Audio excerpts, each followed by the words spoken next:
And welcome back to episode 472 of the Unpaid and Underrated Podcast, a podcast by crew for crew. I'm one of your hosts, Big Keith, joined as always by Big Joey. Hey, hey. And this week we got a special crew friend, Big Will, or Big William. We'll get into that a little later. I'm not really sure which one it is yet, but we'll go with Big Will for now. It's okay. I'm not sure either. How's it going? That sounds fair. From what I've read in the notes, it did seem like that was actually accurate. Yeah. Anybody drinking anything fancy this week? I got a nice glass of some mead over here. I think it's called Viking Blood. Of course Mead? it is. Of Yeah. course it is. Yeah, nice little honey wine. Very bougie, very fancy. I've never had mead. Like I assume it's thick, but is it like heavy? Like I guess how do you It's just like wine, but kind of sweeter. And this one has what, It's like carbonated though, ginger? right? It's carbonated wine.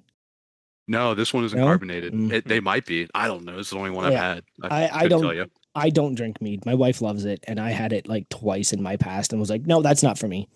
and is it normal to wash it down with some ice cubes like I see floating in your glass? Yeah, I know I there's mean, like wine snobs that might get offended by ice in a wine glass probably. Let 'em no, get they offended. might Are be. there But mead snobs with ice? Mead I don't snobs. hear them over here. Yeah, no, I like it chilled. It's a wonderful experience. Nice. Not too bad. I do like a nice cold beverage, especially how hot it was today. Oh yeah. I've got I got two Ramblers. I got the Rambler Natural Blend Original, I guess, and then the lemon lime I'll crack in later. I went with the tall boy first because there's like the running bit of I can't ever get the can out of the Strong and Silly Pint, and Mofo always, he sent me a video of him taking out a tall boy, and I'm like, well, that's different. You have like 50% more can to grab to get out, so I will report back into that in about a half hour or so. But yes, thank you, Big Stephanie, for getting me some early presents for the podcast. I have delicious water. Yeah. Phenomenal. Maybe we'll get into a little bit of it right off the top. I may have signed up for a competition, Nice. and it may be in a week. And I may have got an amazing dehydration arm cramp that makes me think I won't be able to do it. So we are hydrating the shit out of myself today. And extra electrolytes too. Not today. I think tomorrow after I get my beard a bit trimmed, I am going to swing by the Costco and start upping those electrolytes. I actually stopped taking them. So as much as I was telling everybody they're the best and you should always take them, I stopped because I was like, I don't really see the difference. And now I see the difference. I think, well, now that we're getting in the summer and you're going to be working in that fucking warehouse, sweating Yeah. your balls off, like Yeah.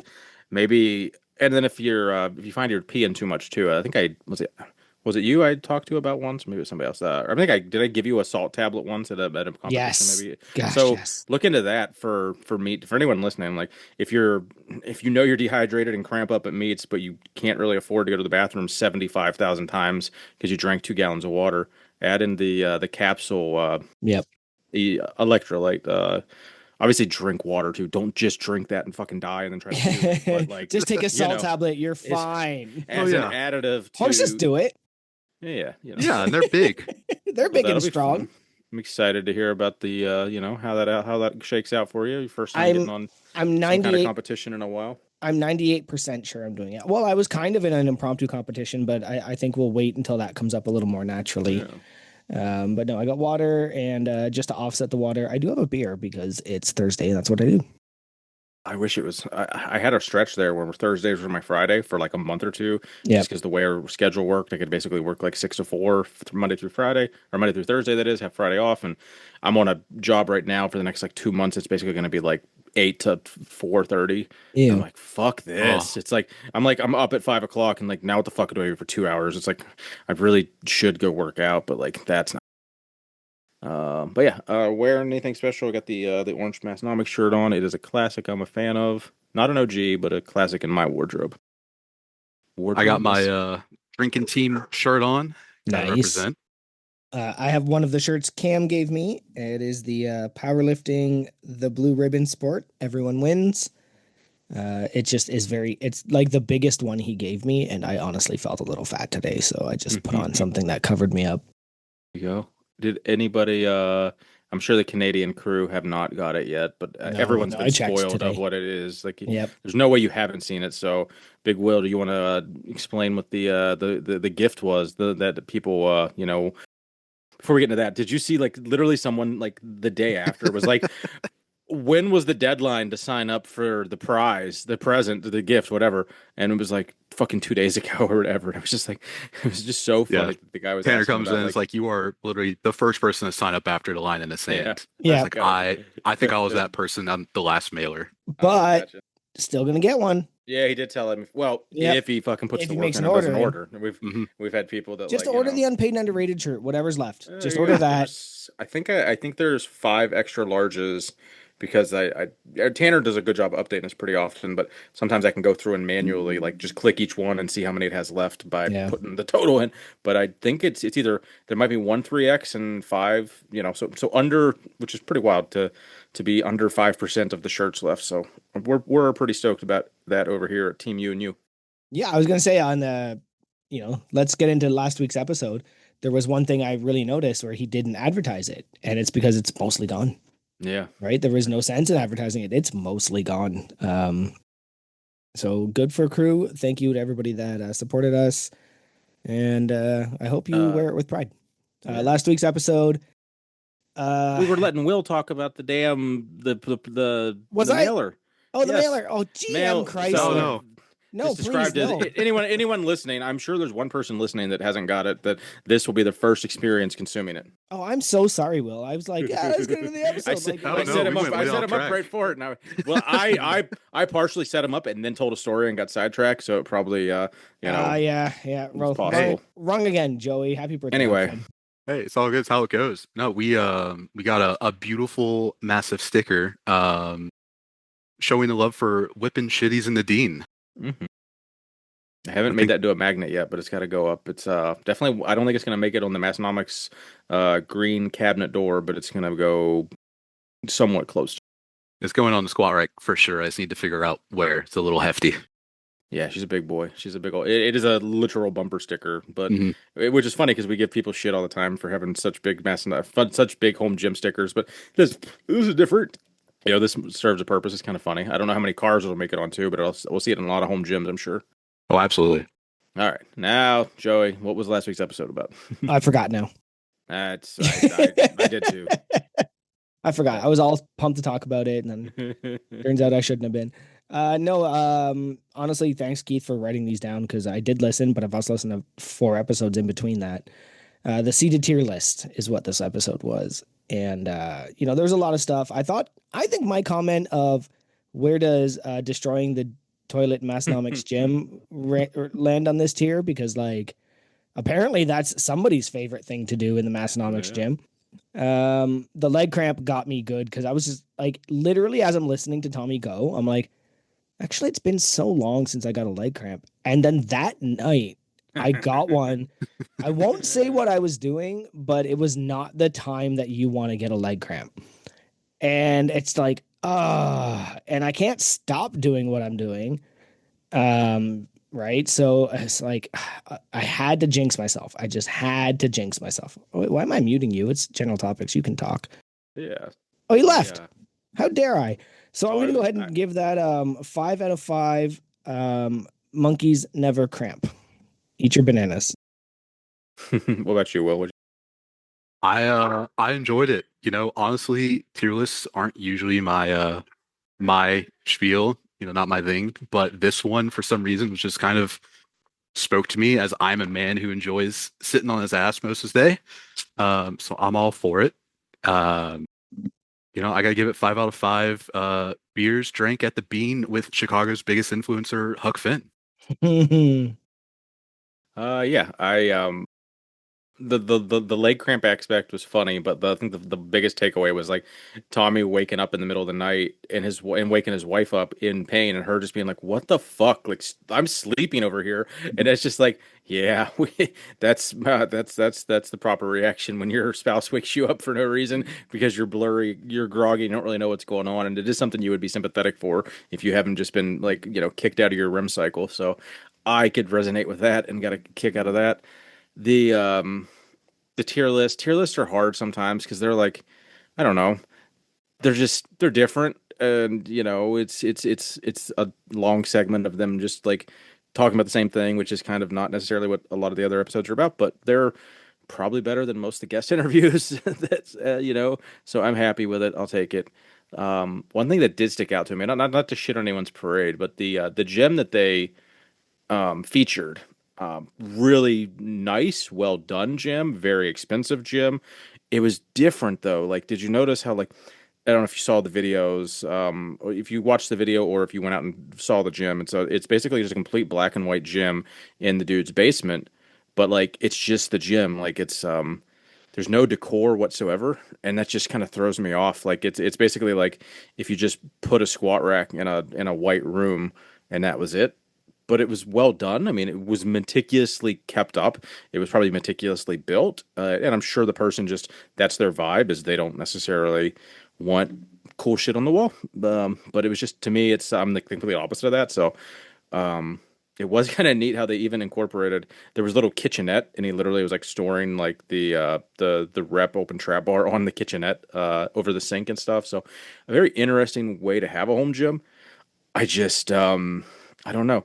We're so used to having our friends' home gyms and everyone that's like in the the inner circle and stuff. Like everyone's got like decor and Massonomics flags and banners and shit. To just have, at least from what I saw, not a single piece of anything that wasn't just like black and white gym equipment and then just like the household decor. So Yeah, they just need it a little flag and some Christmas lights, and they'll be good to go. yeah, but it's also like they went so hard, and then like the not having the decor was the decor. Like I think that's just like that, like that's just the vibe that he gave out. So I'll go ahead and give it a 5 out of 5, 0 decals. Um, then we had this week's big Antonio's gym. Did you get a chance to watch that one? Just watched that earlier today, and Nice. I had no idea how many kettlebells and dumbbells that man had. Mhm. I'm impressed. I love it. Yes, he had a vast variety. It was a very long gym too. It Mhm. seemed like when they mentioned it was this full length of the full basement, like it really was. But it just kind of like went on and on and on and on, and just like little tunnel essentially, and then it's still wrapped around the other side of the house. But a lot of cool stuff. Very cool to see your friends on TV. Can't really get enough of that. I tried to watch it at lunch and I didn't have any damn service, so I had to power watch it right when I got home. But still enjoyable nonetheless. And did you anything you want to add to that, Joy? I don't know if you watched it No, or no, not. I haven't All right. watched it yet. Good No, man, good man. hadn't had a Uh, chance. friend of the podcast, but we will. Yeah, it does suck. Like I will thank Tanner because I don't know if we had an influence on that or not, but the video used to come out at like fucking 3 p.m. or 4 p.m. or something, and I just like while we were still already doing this, while we had already started this podcast, and we wanted to feature it. I'm just like, dude, like I can't power watch. Like I gotta Yeah. like spend an hour with my wife before I podcast. I don't have time. So I don't know if it was for us or just something that they did, but they definitely in like the last 2 years switched their midweek episode, if they ever did one, to being 11 o'clock Eastern Standard at least, which helps us out. Can try to knock it out by lunch. Anyway, so I got a quick segment, and then Joey's got a pretty cool story from his following weekend. So by segment, I just mean topic. I went to a mall the other day for the first time in probably a decade or more. I had to go to the Apple store. I guess I did go to the Apple store maybe 3 years ago, but it was like in and out and had like no time to kill because I just went and picked up a phone and left. This is the first time I had like an app. I had to get a new battery in, so I had like about 90 minutes to kill and just kind of walked around the mall. And I was like, this is actually still a mall. It's in like the nice ritzy fancy part of town, and it's actually like a pretty renowned mall for the area. But just kind of the nostalgia and deja vu, I guess, walking around. Like when I think I worked at a mall when I was in high school and stuff, at the movie theaters, or just being in a mall and just being surrounded by mall stuff and mall people and just having that like thing that I haven't really experienced because all the other malls in like greater Rochester are basically like medical facilities now and like aren't malls and haven't been malls in probably 10 years. So it's just interesting. I don't know. Very interesting. Not really. Where else did you go? Like, Oh, did you I visit didn't go. stores and stuff? I think I walked into Dick's to just kind of. I was looking for some rubber wedding You bands. would. Yeah, I walked. Yeah, they fucking smacked me right in the face. I didn't actually. So I got basically. I ended up kind of just walking around. I did a lap. Kind of saw a lot of the stores. Got a pretzel and a lemonade, and because Annie Ann's exist, and you have to. Yep. And then Absolutely. basically, I actually sat down and put like $6 in a massage chair and got like a 20-minute chair massage, and I don't know, the time was pretty much up at that point. Actually, I think they initially told me an hour, so I went back at an hour and then had to wait there for another half hour while they were still wrapping up or whatever. But at one point, I fucking had a big old scare because I lost my wallet. And I was like, it's got to be in that fucking massage chair. It's got to be in that massage chair. So I like beelined back there after realizing I didn't have my wallet. And sure enough, it was just still just tucked right in there sitting. So no one's had been able to snag it. So thankful that no one saw it. But yeah, just in general, I haven't been to a mall in years, and it was just the first time being in one. I honestly thought that experience was extinct. I didn't literally realize that there were still big stores because that is, I think, the only one in the area. Whereas I know all the other ones have closed down. Yeah, they used to be like a destination. Like that's where you would go, For right, sure. to hang out. And the fact that you were like you worked in a movie theater in a mall. There's no movie theaters in malls anymore. Yeah, I think they might be adjacent to it, but I don't know about in. Yeah, yeah, Maybe definitely not up here at least. at least not new builds for sure. But I can't imagine there are new build malls. I can't. I'm curious. Like, when was the last mall built? Up here they do super centers now, Yeah. where it's an outside mall, which is the least walkable. If you are a person who has to go to the mall and you don't want to drive to every store, you're going to get hit by some dummy. Yeah, I think they're a dying breed. They just build boxes and lease them out now. All right. Well, let's hear about your fancy weekend with all the heavy consumed. Oh yeah, that was super fun. And I don't get to talk about this stuff very often because I don't do this stuff very often. But Anastasia, who is crew, was competing. She was competing at the ABS at Just Be Strong Gym, which is where the Team Zottel lifts out of. Justin Zottel is probably the strongest Canadian in powerlifting. I've literally emceed him breaking, the second highest squat in the world. So like he's a big dude, and he was competing that day too. But I was going just to support Anastasia, and Steve was there, and it turns out Chris was there, who's also Ontario crew. John from Sarnia Powerlifting was also there. A bunch of other people were there. It was just a really cool kind of like remembering why I'm in the strength community kind of day. They're nice. Yeah, it really was. Anastasia hit a 10-pound PR. I'm going to tell this story now and hope Steve eventually listens. Yeah, none of my friends listen either. Don't worry. Like Chris and Dan are so far behind if they ever listen at all. So yeah. Yeah. So she was getting ready for deadlifts and she was kind of sitting with me and Steve walked away and I looked at her and I went, "This is the place to fail your third." I said, "Go. Do what you think you can't do within like range." And she says, "Okay, I got it." And so he's texting me the whole time, right? Like it's one of those things where wherever I'm at a meet with them, he's handling her, but I'm always kind of like also there. Like, how did she feel? What's next? Blah, blah, blah. Like we're always texting each other. And he goes, after her second, he goes, "She wants a big jump." And I'm like, "Yeah, there might be a devil on her shoulder. Be mad at me later." And he's like, "Yeah, no hesitation." She said, "Go." So she hit a 10-pound deadlift PR in competition. She's never lifted that weight before. So good for you, Anastasia. You're gonna kill it. I think she wants to move to strongman next, and yeah, that might also be the devil on her shoulder. The natural progression. Yes, but at Some the of age us, of 16, which some is of us interesting. waited till 39 or 40. But Yeah, yeah. well, I mean, because they come up here, right? So we were doing some powerlifting up here, and then I was just like, "Do you want to try the Dinny Stones?" And she just fell in love, right? And so yeah, we're doing strongman stuff like that, and so beyond that, like we got crew pictures. In a very embarrassing moment, I see a guy wearing a lift hat, like the band lift hat, and I walk up and I'm like, "Hey man, I'm Joey," and he goes, "Oh, I know, I follow you." That was fucking embarrassing because I follow him. I mean, but like, I definitely could be guilty of that. Like, Oh, the algorithm there's boned so me. many crew now. Like, I've He's not crew. okay. He's just a Well, local lifter then who I also follow. I got you. Yeah, it was kind of embarrassing because like, "What's your Instagram?" And I looked it up and I'm following him. I'm like, "What the hell, man? Like your stuff doesn't appear."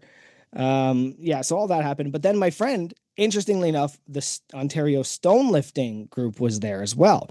Oh, dope. Yeah, That's cool when like multiple parts of your world are the yeah. same thing. Like, I don't. That is always. So Mikey's there, and I posted the picture. He's a giant. And he's like, oh, we're just going to do like a halftime show of bag over bar and possibly Denny's if there's time. So him and this other guy go up and they do a bag over bar. I think it was a 250 or 275 pound bag, but they brought out the 150 bag.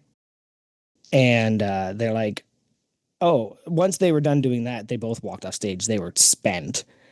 And the announcer goes, does anybody want to try this? And of course I went, I do. And if you've seen the video, the bar is at pretty much my chin because both of these guys are like 7 feet tall. So I get it up over for one, and then I just go, yeah, I'm not doing that 250. Like I've been sitting in a hot gym for 6 hours. I'm not even ready to do 250.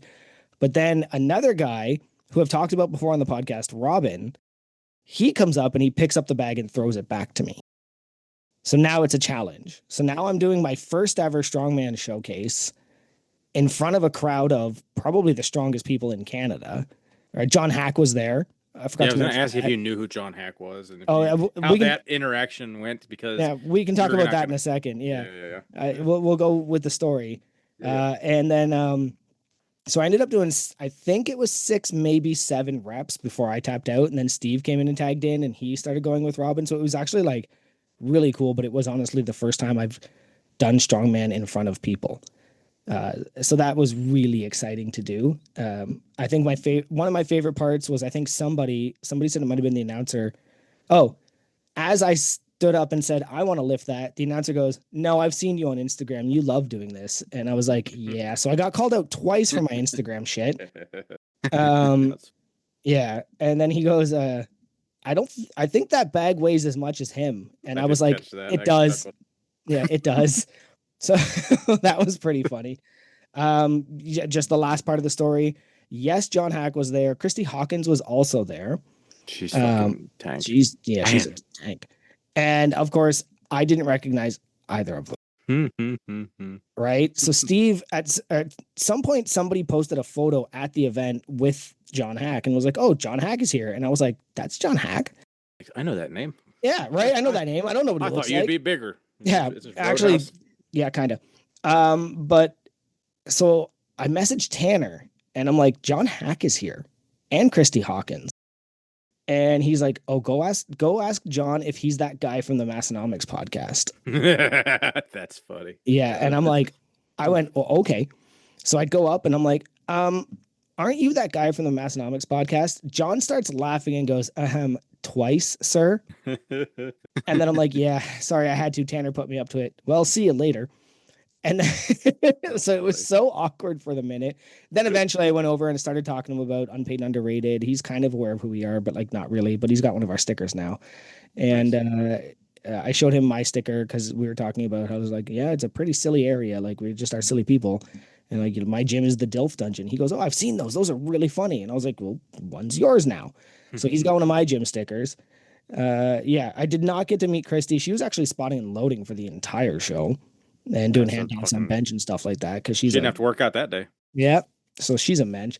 So that was it. Like that was actually one of the coolest things. And then yeah, as mentioned earlier, the next day I get a thing. Remember I was talking about being on the wait list for that stone lifting competition? Yeah. Oh, that was actually literally the next day. He goes, hey, I got a spot for you. Oh, nice. Yeah. That was gonna be the novice class for the local stone lifting thing, right? Yep. Yeah, it's at the Northumberland Scottish Games. I am obviously in the novice class being my first. The weights are not scary except for the Atlas stone. That one's it's a 210 Atlas to shoulder. Yeah, I've it'll be never done that weight. Probably. Yeah, I've never done that weight.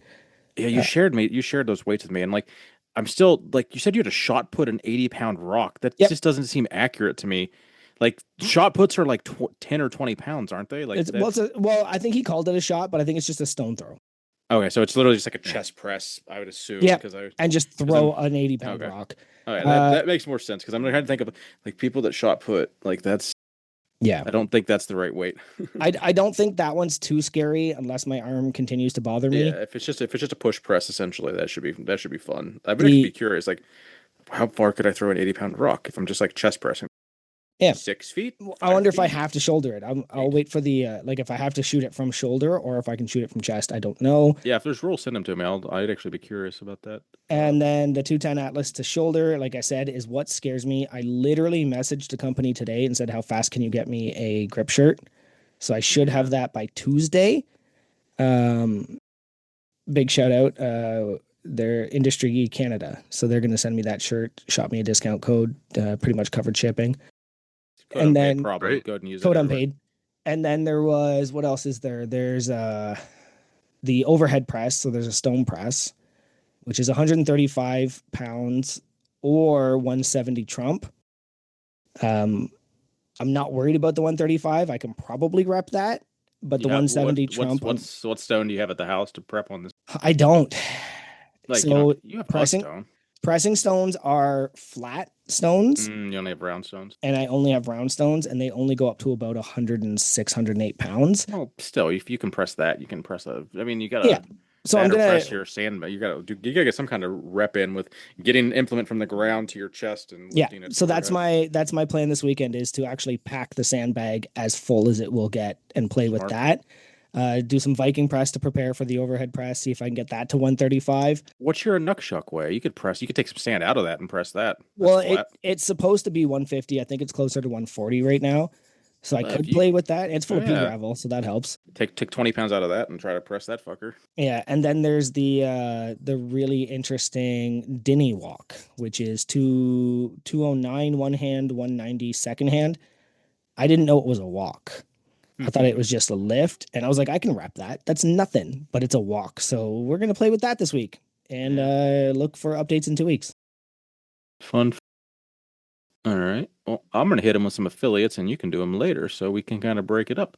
We got Obsidian Ammonia. Everybody that needs a little smelling salt, we got a friend up there in Canada. He makes pretty good stuff. Code unpaid, save you a little bit of money. I mean, don't miss out too on any of those limited drops because they are pretty limited. So if you see something you like, grab it while you can. Plate snacks, as asked in our Discord today, actually. What is the code for plate snacks from the Unpaid and Underrated podcast? Well, it is unpaid. Code unpaid. If it's your first time here, now you know. Anybody that needs home gym stickers, anyone that needs banners, their own banners, our banner.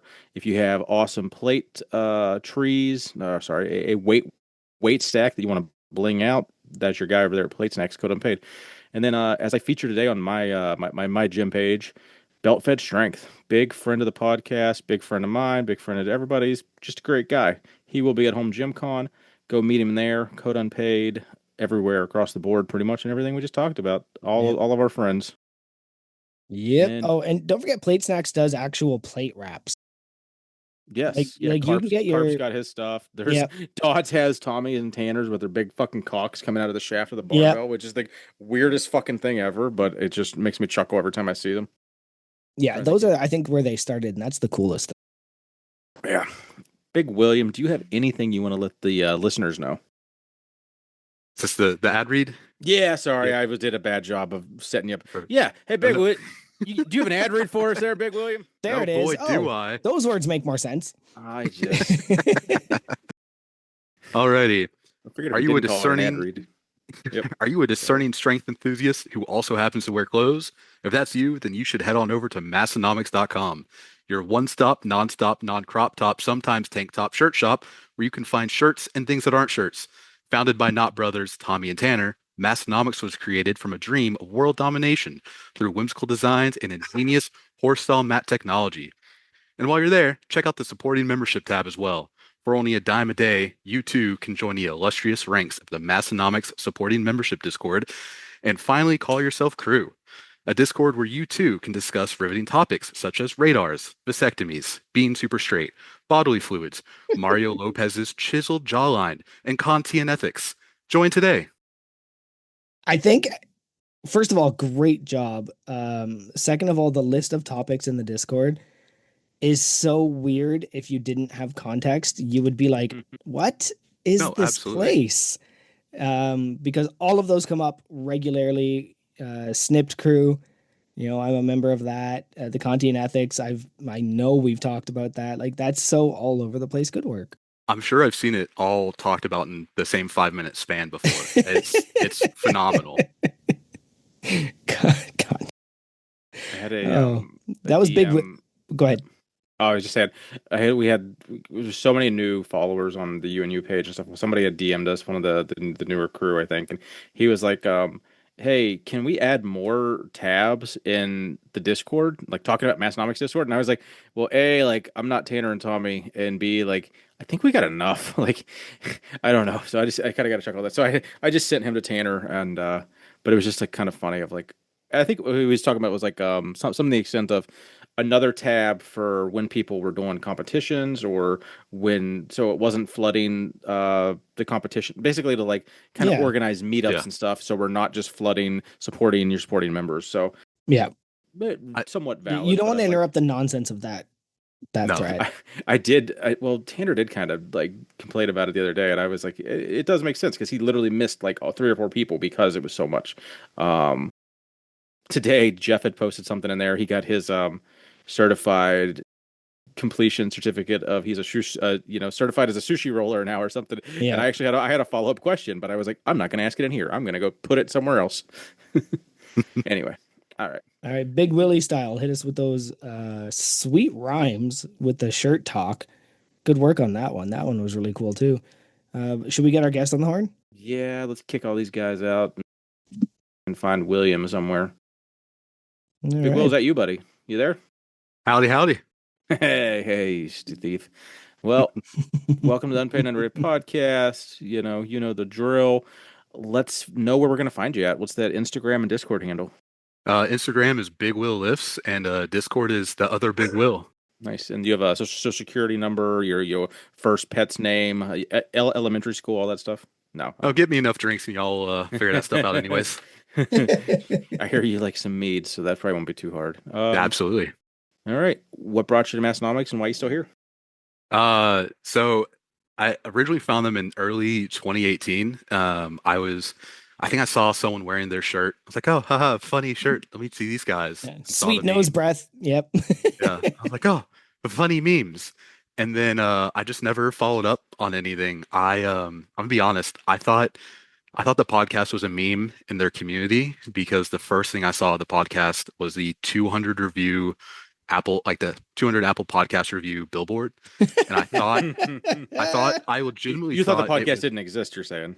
yeah, I thought it didn't exist. I thought that was Nice. a joke because I was like, It's oh, great marketing, Tanner. yeah, I was like, oh, the billboards, it looked photoshopped and, the president of North Dakota and that's the, lifting podcast about nothing. I was like, oh, haha, they're making fun of people with podcasts.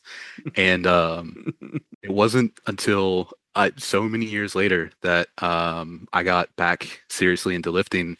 I was like, let me check out all these old lifting podcasts I used to listen to, like Powercast, which is gone, and Dave Tate's Table Talk, and he mentioned Massonomics. I was like, oh, the chicken bake guys I followed on Instagram forever ago. Let me go check out their stuff.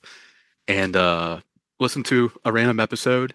I was like, damn it, they're funny. I've been missing out. And 10-year that backlog to dive into. oh, plenty of backlog. And kept listening. And one day I was like, oh, let me check out the newest thing. And I checked out the latest one, and Tanner's saying, oh, the line in the sand's been passed for the crew mailer. Too bad, so sad. And this was for the cards, Yeah, the the trading last cards. mailer. Yeah. So like, well, I like Discord and I'm in a few communities, so let me see what this is all about. So I paid the money and hopped in. I took a look around. It's like, damn it, they're all funny and supportive. It's like I've been missing out. It's like how much more could I've missed out on? And ended up going to the Arnold with a buddy and went to the meetup at the Eagle.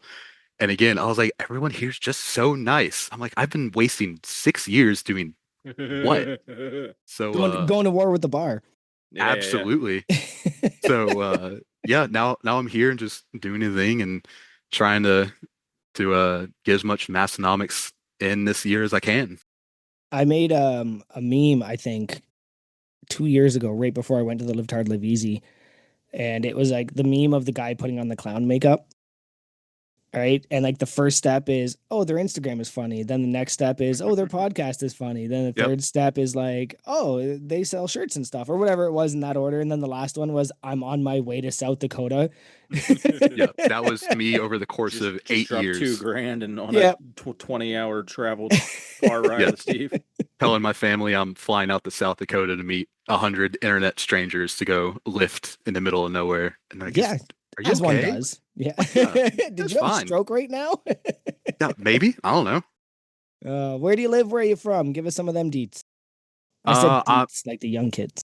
Yeah. That is a young kid thing to say, I think. I'm Okay. in Franklin, Tennessee, so a little bit south of Nashville, Tennessee. I think I'm about like, I don't know, 45 minutes away from Carp and maybe Oh, an nice. hour away from big Rory Ellis music. So Damn. uh, yeah, Well, you're near it's our friend, our friend with Beltfed too. He's got to be down there. he's actually about 5 hours away. Oh, so not close at all. No, He's on the Tennessee's a pretty far end of big Tennessee. state. Yeah, I It's don't know more where it long compares than to New York. anything. Yeah, Come on. Well, you're that close to all these supporting members. You went to the Arnold. You've been around for a long time. What's your Hall of Fame status? Do you know it? I think I'm with this. I think I'm at five, Nice. so start. working on it. Yeah. And that's in like a matter of months then, right? Yep, since last November. So big Hogan and I did the math at the Eagle, and I might be able to get the cup level by Crew Falls, Oh, good. um, just for trying to do all the fun in-person Massonomic stuff. Mhm. But we'll see. You gonna Very make it? good. You gonna make it to home gym con? I know it's not gonna help you for the check marks since you already got the Yeah. Arnold, but for the 100-person awesome hangout with the homies, Oh I don't yeah, know. absolutely. I when I went to the Arnold and the Eagle, I don't know how it went over my head that I didn't realize that Jake was home Gym Con. Oh, I yeah, still I Jake was Jake was just chilling with us the whole night. Yeah, so he was talking with me and I didn't realize it. He's like, "Oh, are you going home Gym Con?" I go, "Oh no, with the budget and the travel and I just I'm don't like, think I'm gonna be able to make it." I was like, "So what do you do?" He's like, "Oh, I do home Gym Con." I was like, "So you go?" He's like, "No, I run it." I was like, "Oh, I'm so sorry." That's funny. That's funny because like Jake does have a like a he's not the most energetic person at times too. So it's just he's very passive and kind of so I could see him like not really hammering at home. Like yeah, like I am Master Home Gym Con. Like Yeah, I could yeah, see that yeah, being a very funny interaction to observe. It yeah. could have gone worse. So I'll give It you could those have. kudos. Yeah. I'm not going to that stupid fucking thing, Fuck you, right? bunch of Imagine that. fucking Absolutely not. nerds, fucking Home home gym gym nerds. nerds. No, but I made the executive decision on the drive home from Ohio. I was like, Louisville's just 2.5 hours away. I'll get a dog sitter for the day. I'll drive up like Saturday morning, drive back Saturday night. Like make a day of it. Yeah, See two and a crew, half have a good hours. time. Like Yeah, the bare I'm minimum. jealous That's of not that. horrible. Easy. I mean, or just like get a dog sitter and spend a night in a hotel and get hammered with the boys and Bring the dog. oh, Ooh. Everybody loves dogs. I'll bring ham with me. Yes, bring the Pam? dog. Not Pam, Ham. Nah, that's true. Pre-show. Okay, so I've got Big Will's Big Gym and Strength Emporium pulled up on my screen right now. Yes, Tell us all sir. about the home gym, where the name comes from, and all of that kind of stuff, and why you love Gym Radar. So the gym is just an amalgamation of a bunch of stuff I found on Facebook Marketplace. Nice. I think they announced Gym Radar and people started getting on the leaderboard and I'm like, I want to get points. And I saw someone selling a squat rack on Facebook Marketplace for cheap. I'm like, this is a sign. It's time. I got to get it done. So threw down some layers of plywood, put a squat rack on it, and just been kind of crewing equipment ever since in my small apartment. It's not very space saving, but it gets the job done. So you So built it's you're talking 6 months ago. You went from not having a home gym to having a home gym. That's Jim Ryder literally made you build a home gym. I've never heard anyone That's say my that. That's I favorite. literally awesome. I've Uh, always wanted one, but I've just always made excuses for why I can't. And most of them have been like, "Oh, I'm living at my parents' house. Oh, I'm living in a small apartment. Oh, but now I have like a space where I can feasibly use it And then Gym Radar comes out. I'm like, you know what? I am tired of the commercial gyms. Let's just send it, see how it goes, and now we're here. So it sounds like you were influenced. Do you? I mean, no one knows who the guys behind Jim Radar are, but it sounds like you might. Like that sounds like they really inspired you. I'm curious if you have any insight on who they are. I believe they're just a couple of influencers because I sure as heck was influenced. I can tell That's you that awesome. much, and I'm a big fan of Gym Radar. I honestly spend probably a little too much of my day at work scrolling through Gym Radar, and people walk up and are like, "Will, is that gym equipment?" Like, yeah, it is. Look at this one. And they're like, "What? Will, we get back to work." I'm like, "Okay, I got it. It's Yeah, that's smart. That's a smarter decision yeah, than the one I was making. Yeah, whoever those guys are, I'd like to have a beer with them. I'll tell you that because you can't abs trust somebody who won't have a beer with you.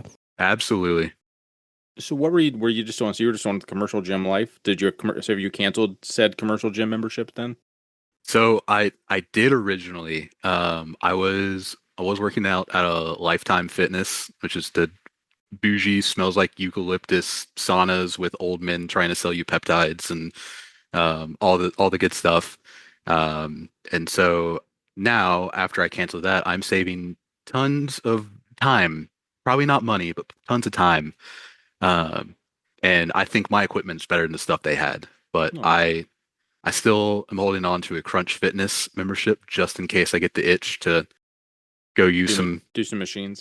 do some seated machines, something like that. That's something I'm lacking here. But yeah, so I'm mostly gone from the commercial gym scene. Well, it sounds like you saved a lot of money, reducing down from a very expensive gym membership to a pretty reasonable gym membership. And Hmm. what you pay on Facebook Marketplace is just the price of doing business to have a home gym, really. Well, that's the problem. I had to delete Facebook from my phone because I kept going through Marketplace. I was like, Mm. I can't afford not to. I can't. So now I have like a sandbag and a Cadillac bar and just Oh, like jeez. That's Armor awesome. Walk handles. I'm like those are hiding under the couch Well, you're somewhere. close enough to carp too. You can just be like, all right, I'll make the draw. Like buy just wait 6 months and buy like six things off of him because he posts shit every like couple weeks. Let him just well, I don't know. That would only be if he'd be okay, storing it for you for a couple months and just make the day trip up there to go get it and get a workout in with him and stuff. That might be a keep your tabs on him. Hey, that might not be a bad idea. I might steal that one day. There you go. All right. Well, you are on a podcast. This is the Unpaid Underrated podcast. You had a handful of Mhm. people, give us some feedback about you. How'd you go about asking them to do that? So they all know about the Lift Hard, Live Easy Classic. I basically told them, hey, I'm going flying out to South Dakota for a couple days for a powerlifting meet with a bunch of internet friends who I've never really met in person, except for maybe a dozen of them. Um, and that's run by two guys who run a podcast. Now there's two other guys that run a sister podcast to the main podcast, and I had a chance to go on and kind of introduce myself before randomly popping up in South Dakota, being like, "Hey guys, what's up?" So just a little introduction, and that's kind of the way I framed it for most of them. And one buddy, he was with me at the Eagle, and he kind of saw crew and Mm, got the whole rundown. And so I kind of told him like, "Hey, can you just fill this out for those guys you met?" He's like, "Yeah, I got you, bud." So nice. went over pretty well, I hope. I did forget to mention I hit you with the code unpaid comment. So that is official. You are on the Unpaid and Underrated podcast. Oh, perfect. Yeah. All right. Are you familiar with little least fun, most fun? The game we like to play around here. I am indeed. You're going to give me a topic. I tell you what I like most and what I like least. Awesome. That works. That works. Now, for some elaboration for my question, because I might have to go audible here. Are you in an apartment or like a townhouse? I'm in an apartment. Okay, It's that yeah. works. That's what I need. Okay, so least fun, most fun, having a home gym in the dining room of an actual apartment, not a townhouse, not a house, not a garage, not a basement. You are in the dining room of a what floor are you on? First floor, thankfully. Okay, that helps. Is it a slab or is there a basement? It's on slab. Okay, so that helps. Okay, yeah. So least fun, most fun, apartment, gym, dining room, etc. Most fun is it's just convenient. I throw on some music from my TV. I hang out with my dog during my rest sets. It's just right here. I'm saving all this time and can get all the fun equipment I want. and no one could really stop me from making weird noises when I lift. And that's the best part. Also wearing my short shorts. No one can judge me on that. Only I can kick me out. And it's nice and convenient. I say the least fun part of it is that in a like 600 square foot apartment that probably isn't the best like layout possible. The 150 square feet of equipment I have in here does get in the way, and there has been a couple of times where I have forgotten to put my barbell away and it's Oh, sitting in the kitchen, and I get up to go grab some shredded cheese out the fridge at 3 a.m. and just almost break my toe. And you know, probably that, but that's completely my fault. I That's just me being messy. all right. So, space limitations of storing stuff, essentially. Yeah. So I that's mean, probably. there's equipment under the couch right now, and there's going to be more equipment under the bed here in a minute. So I yeah, was and so it'll fit under the bed. That's good. That's good. oh, That's how you absolutely. know it's good. Yeah. Yeah, yep. The one image I really enjoyed on Gym Radar though, which made the space probably look a little bigger than it was, is you had like 6 people in there one day. It might have just been Yeah, you, reproduced. It was just you and your clones, but had to lift with the local crew, had to get the guys together for a big lift. makes sense. Does your That upstairs is a good neighbors picture. hate you? Thank you. Do your upstairs neighbors fucking hate you, or are you like pretty quiet and passive with the like you're yeah. So I was pretty quiet and passive until about a month ago, and then she moved out, and whoever was renting to her put it up for sale, and they've tried to sell it before, so I don't think they're going to be very successful. So for the time being, I have this whole space to myself, and the Nice. neighbors are all that back wall back there, so I can, blast my Warhammer audiobooks and grunt as loud as I want. Hell yeah.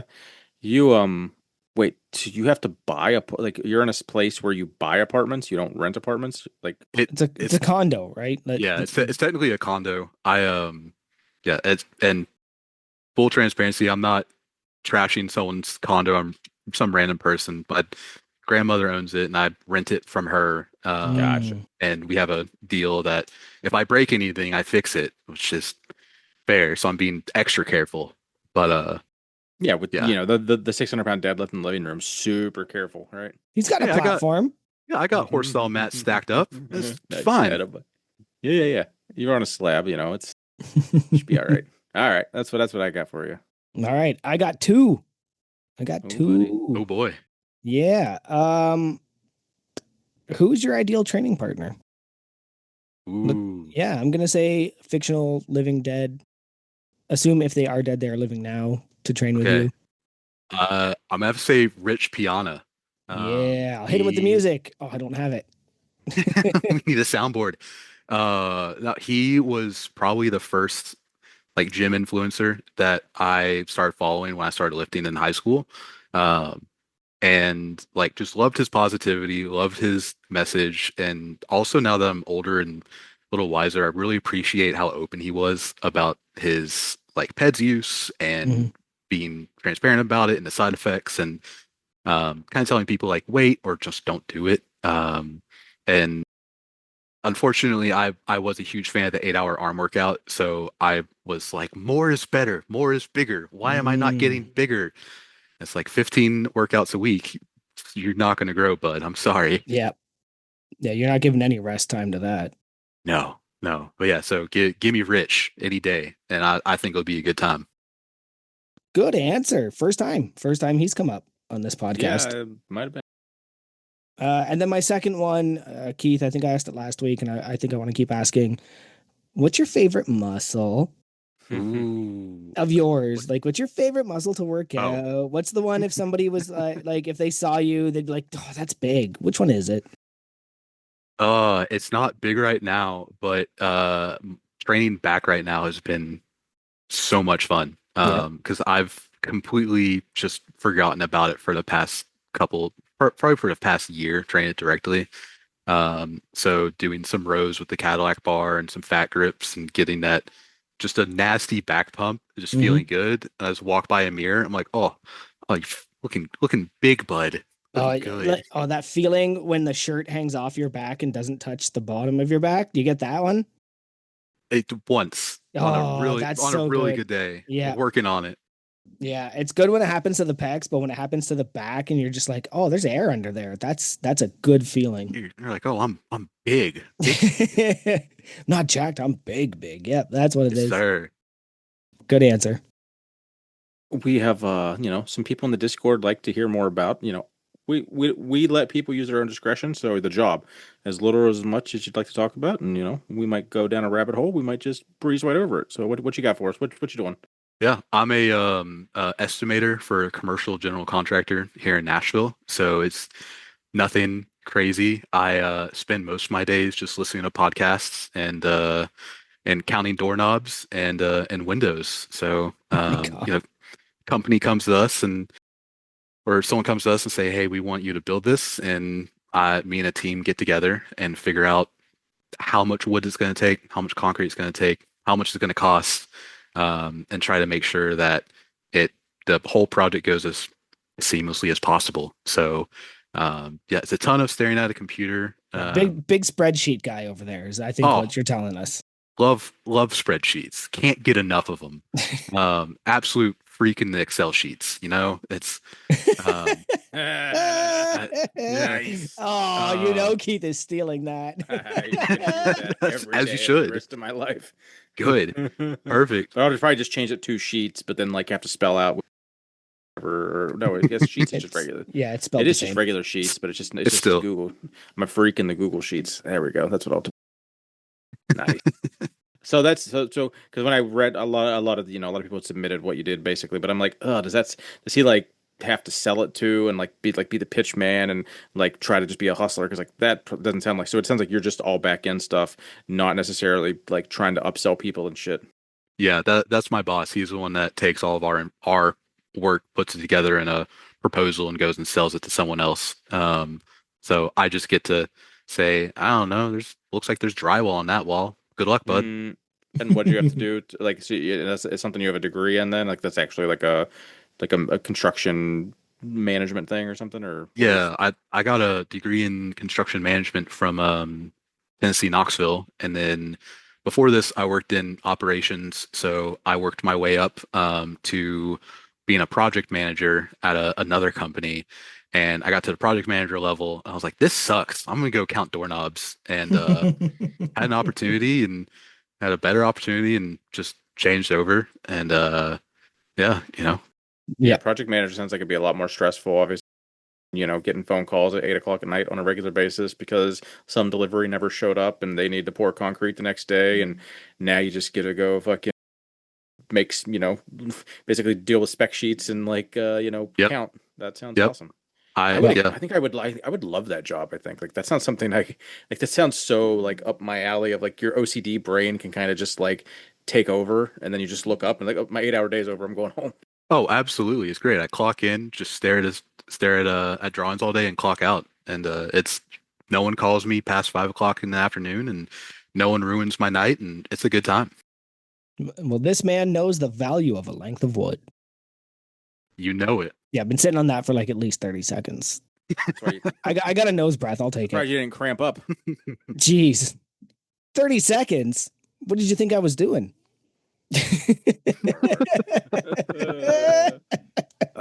Good stuff. I love these podcasts. Me happy. I hope people listening enjoy it. 'Cause, like, I think our podcast would be so awesome to listen to with like the first time ear. I would say virgin ears, but people don't think that's weird to say, but I say virgin this and virgin that all the time. But like listening to this podcast after not recording it, I think would be so cool. Like, I think we put a good product out, and I would be a listener of my podcast, but I create it with you, so it's like it's hard to like listen Mhm. every week and get the same vibe of like not our like, because it's like, oh, that is funny. We did say that was funny, but to like hear it for the first time, like you've never heard it. I wonder if I go back to like episode. Well, I wonder if we go back to like, I would say episode one, but like I don't know that I want to listen to us when we were in the beginning. But Yeah, like we weren't funny. episode then. like 60, like episode 60, 70, even 100 or well, no, because we're only at 160 now. So I don't know. Like I wonder if we were, because I wouldn't remember it as much then. But like I don't know. This little just self It's plug, the I guess, Yeah. that we're awesome and we love us, and to I hope you guys do too. to count like to kind of not counter, but to add on to it. as much as we've been getting flack lately, I think one of my favorite things is when somebody says, "This was funny." Because then you get to go, "Oh yeah, I did say that," right? Like I think The that's one of worst is my trying to favorite remember what things. it was. They'd be like, when you said that, I'm like, I don't remember saying that, and what you just said to describe it wasn't enough context for me to fucking remember what you're talking about. Oh Will you explain it more? Explain it to me like I'm four, because I don't understand. And I think I'm funny, and you told me I'm funny, but how was I funny? Because I yeah, don't remember. 'Cause my yeah. Explain memory the joke is, to me, David. yeah, I feel like my memory is getting about as bad as my eyes as of late. I can't fucking retain as much as I used to. It's sad. Getting old. All right. Back to our guest, Big William. So is it Will or is it William? Because I heard Billiam. there's a one funny story about when you kind of changed it there for a while, or told your parents you wanted to be called something else. Yeah, it's Will right now. I William was my professional name. I thought it sounded more grown up and responsible. I use that at work and forever, but my family and my friends have all called me Will for forever. And then I started this new job. I said, "Hey, I'm William." And they go, "Oh, well, here's your badge, here's your login, here's your business cards. You're Will now." Like easy enough. So now I'm Will everywhere. But yeah, I Nice. I usually go by Will. Works for a good deal. If I've called you Yeah, William, I'm sorry. We'll try to stick with Will. no, all good. There is William speckled throughout the whole fucking thing. So somebody calls you It William. there is. It was a big massive earth-shattering decision in first grade where everything is earth-shattering. Yeah. I was Will and there was another Will in class. And I think I was so dramatic about it because again, first A grade, and little I was like, extra. I was like, I think I'm gonna be William to make things less confusing. And I think I got some kind of like award for it from my teacher or something. It was the greatest day of my life at that point. Well, is it your life? Well, it was William's life, but was it Will's life? Are you different? Like a, It's a good question. Yeah, that was Who am past I? Will. We'll never remember that. yeah. Yeah, that Will's gone. Did he ever exist? Ooh, excellent question. That goes back to the Kantian ethics, maybe? I don't know. Philosophy? We'll talk about in the Discord. All right. So we heard what you're doing now. Let's get to kind of the breakdown. Take us through that timeline. You played a little high school sports, lifted a little lifting. Catch us up. Yeah, I kind of started lifting in high school. I played football, so I was in the high school weight room, which was just a disaster. I don't think I squatted to depth once. My bench press was just a closed bench press, which 405. made yeah, easy. Yeah. Which my closed grip bench press made actual closed grip bench press harder, but I don't know. I was dumb. I was like, is my wrist supposed to hurt? And coach just yelled at me, like, okay, that's fine. So I quit football after a couple years, got a couple of concussions, and the doctor heavily advised me that that was not healthy. So you know what? I'm gonna listen to you. So Probably the smartest thing you ever did, honestly. Like I taking that like honestly, you're not wrong. It probably was. Okay, so But now we've got three different Wills. We've got we've That's got cool. first grade William and Will. Now yep, we've got pre and post CTE Will. yep. Yep. Okay. I He like this might have got he timeline. might have got out of it beforehand, like two concussions, unless they were like the same, really tired of each other. You might be okay. I don't know. I don't know. I have a hard time memorizing things maybe, and sometimes colors are off, but I don't Same. know. I There's have a no way to stable know. job. Yeah, I can drive. It's fine. They gave You me a get a paycheck. license. Yeah, It fine. works. I'm a citizen of this country. I So mean, that is one hell of a bachelor pitch to all these single crew women listening to this that are looking for a lady. oh yeah, no, I my eggs are fully scrambled up top. Don't you worry about it. It's great. Different will every day. Varieties, spice of life, as they say. Um, Sorry, I had to with that. I that might have been offensive to people with CTE. We'll never know. They won't I've remember. yeah, no, we won't. Um, This is but a good episode. let's I'm see, enjoying high myself. school football. Football. Okay, after football, I was about 16, and like every other 16 high school kid, my first thought was maybe girls will like me more if I have muscles. And like, never mind the fact that I was too socially awkward to talk to girls, and also had the closest thing to a bowl cut that you could have. Yes. Yeah, it Yes. was a rough few I years. I had know a my mom. rat tail. Oh Ooh, I man, don't not know. in high school, but like when I was a young kid, I had the rat tail and the spikes on the top. Hell yeah. oh, All hell right. yeah, all for it. But that's when the Rich Piana protocol kicked in with me and my buddies. We're at the YMCA and probably 10, 15 sessions a week. No care for nutrition, no care for sleep or rest or anything. So I was just skinny fat and on top of the world. So took a couple years off and then in like 2016 raw powerlifting blew up on social media. I mean, I think Sure. like Mhm.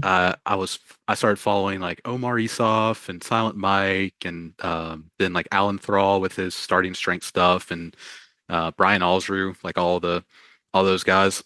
Those are all people I And- used to follow. Yes. Yep. Yeah. Don't think I follow one of them anymore.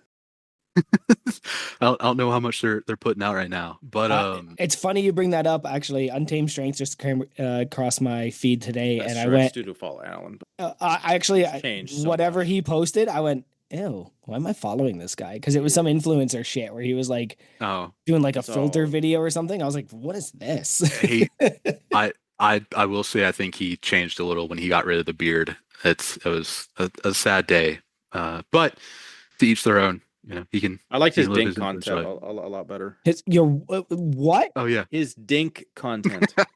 Uh-huh. The content Did he that send you Alan some in made the when he mail was like you do? yeah. Wait, is there a mailing list for that? Apparently. How do I get No, on you it? have to mail them to me. That's how it goes. The gummy bears. Ah, okay. We'll talk offline. Don't you Yeah. We'll worry. take it off. Yeah. But yeah, started following them, and I was my honestly my main driving factor getting powerlifting was I can get in shape without doing cardio because Hmm. all of the memes were no cardio. It's like this is gonna be great. So hopped on starting strength, ran that for a year, got decently strong, ran out, did a my first powerlifting meet in like 2017 and hit the gym bro holy trinity of the 2 plate bench, the 3 plate squat, and the 4 plate deadlift. So I was Oh yeah. on top of the world, feeling great and doing good. But I got injured. I was a server at an Italian restaurant, and the most Italian way possible, I slipped on a puddle of olive oil and busted up my knee pretty bad. That's not good. Uh, to the point where like couldn't body weight squat, couldn't walk without pain for a couple months, and just kind of got jacked up a little bit. And in those months, gained a bunch of weight, lost all my muscle, lost all my confidence. Just wasn't having a good time, and I kind of started a couple of years of inconsistent gym time until pretty recently when I think I got up to like 6 foot, 280. I mean, I was getting winded walking to my car, Hmm. horrible obstructive sleep apnea, stuff like that. I'm like, all right, I gotta make a change, gotta get something changed. You gotta do something. And got certified as a nutritional coach just to try to figure out what to do and ended up getting a personal trainer certification, which I thought that would be the gold standard of getting me jacked. And I'm like, well, now I know how to teach you how to do the bend and reach, but that's all right.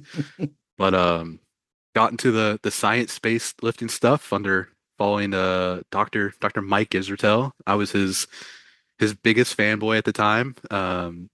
No shade to anyone who is right now. God bless you if you can do that. I after a year, I just got burnt out. I was like, if I have to count to 20 one more time, I'm going to lose my mind. I mean, this is is 20 optimal? Are you I optimal at 20? How's the felt load? I felt load was wonderful. I don't know if 20 was the number. It was maybe physically optimal, but emotionally and spiritually, it was just soul crushing. I mean, that was Oh, golly. I Yeah. don't know a ton about science-based lifting. All I know is I don't like I it. that's fair. But if you can do it consistently, more power to you. But so last August, I was like, all right, I got to change something. Squat-tober's coming up. I'll work up, get back to some barbells, get under some heavy loads and see what that's like. And the Squat-tober just fell back in love with squat, bench, and deadlift. I was like, Hell this yeah. this is my calling. Oh, okay, I see it. So threw away all the pencil neck nonsense and started, hoisting, hefting, heaving heavy loads like my idol, the Boogs, and just numbers kept going up. I mean, followed a Bryce Lewis program, did a Alex Brownlee program. I mean, it kept going up. I did a meet in early April and hit all-time PRs and felt like I had more in the tank and met so many cool people out there. I mean, I had a so much fun out there. It was such a great time. And yeah, so I'm just back to the squat, bench, and deadlift. And unfortunately, through Facebook Marketplace, it looks like I'm getting a little bit of some strongman implements, and it might be. Yay! I may do some of that stuff on Saturdays to be. It's fun. If you have a yard, you can go outside and do some of that shit. Or, I mean, you pretty much have to do it outside. It sounds like Yeah, you're not. I don't know what you'd be doing. Maybe you could do your bag over bar if you have a crash pad to drop it on or something. Or well, I guess it'd be dropping on a stall mat, you'd be fine. So you could set up a barbell in the rack and strap it to the J cups and do bag over bar inside the house. That's probably about all you could do inside. yeah. Now I there think I'm gonna take it to the field outside all the other condos, and so I can just flex on all of Yeah, my yeah. neighbors. there is a to anybody listening that maybe hasn't heard me talk about it before, Scance sent me a thing that was essentially a starting strongman. Hmm. And it's the idea of using a barbell to train strongman. So like Yep. it's out there. You can do it, right? As Scance likes to say, just stay strong Well, it Yeah. sounds like he and has you the can do stuff, or anything. he's acquiring some of the stuff. He just Yeah. has to go outside to Just do can't it. use But it. Yeah. Yeah, Yeah. yeah, yeah, yeah. Yeah. I mean, I got what the gentleman over at Massonomics in the early days with their Spud Inc. ad reads influenced me to get a set of the swing set straps from Spud Inc. so I can emulate a yoke.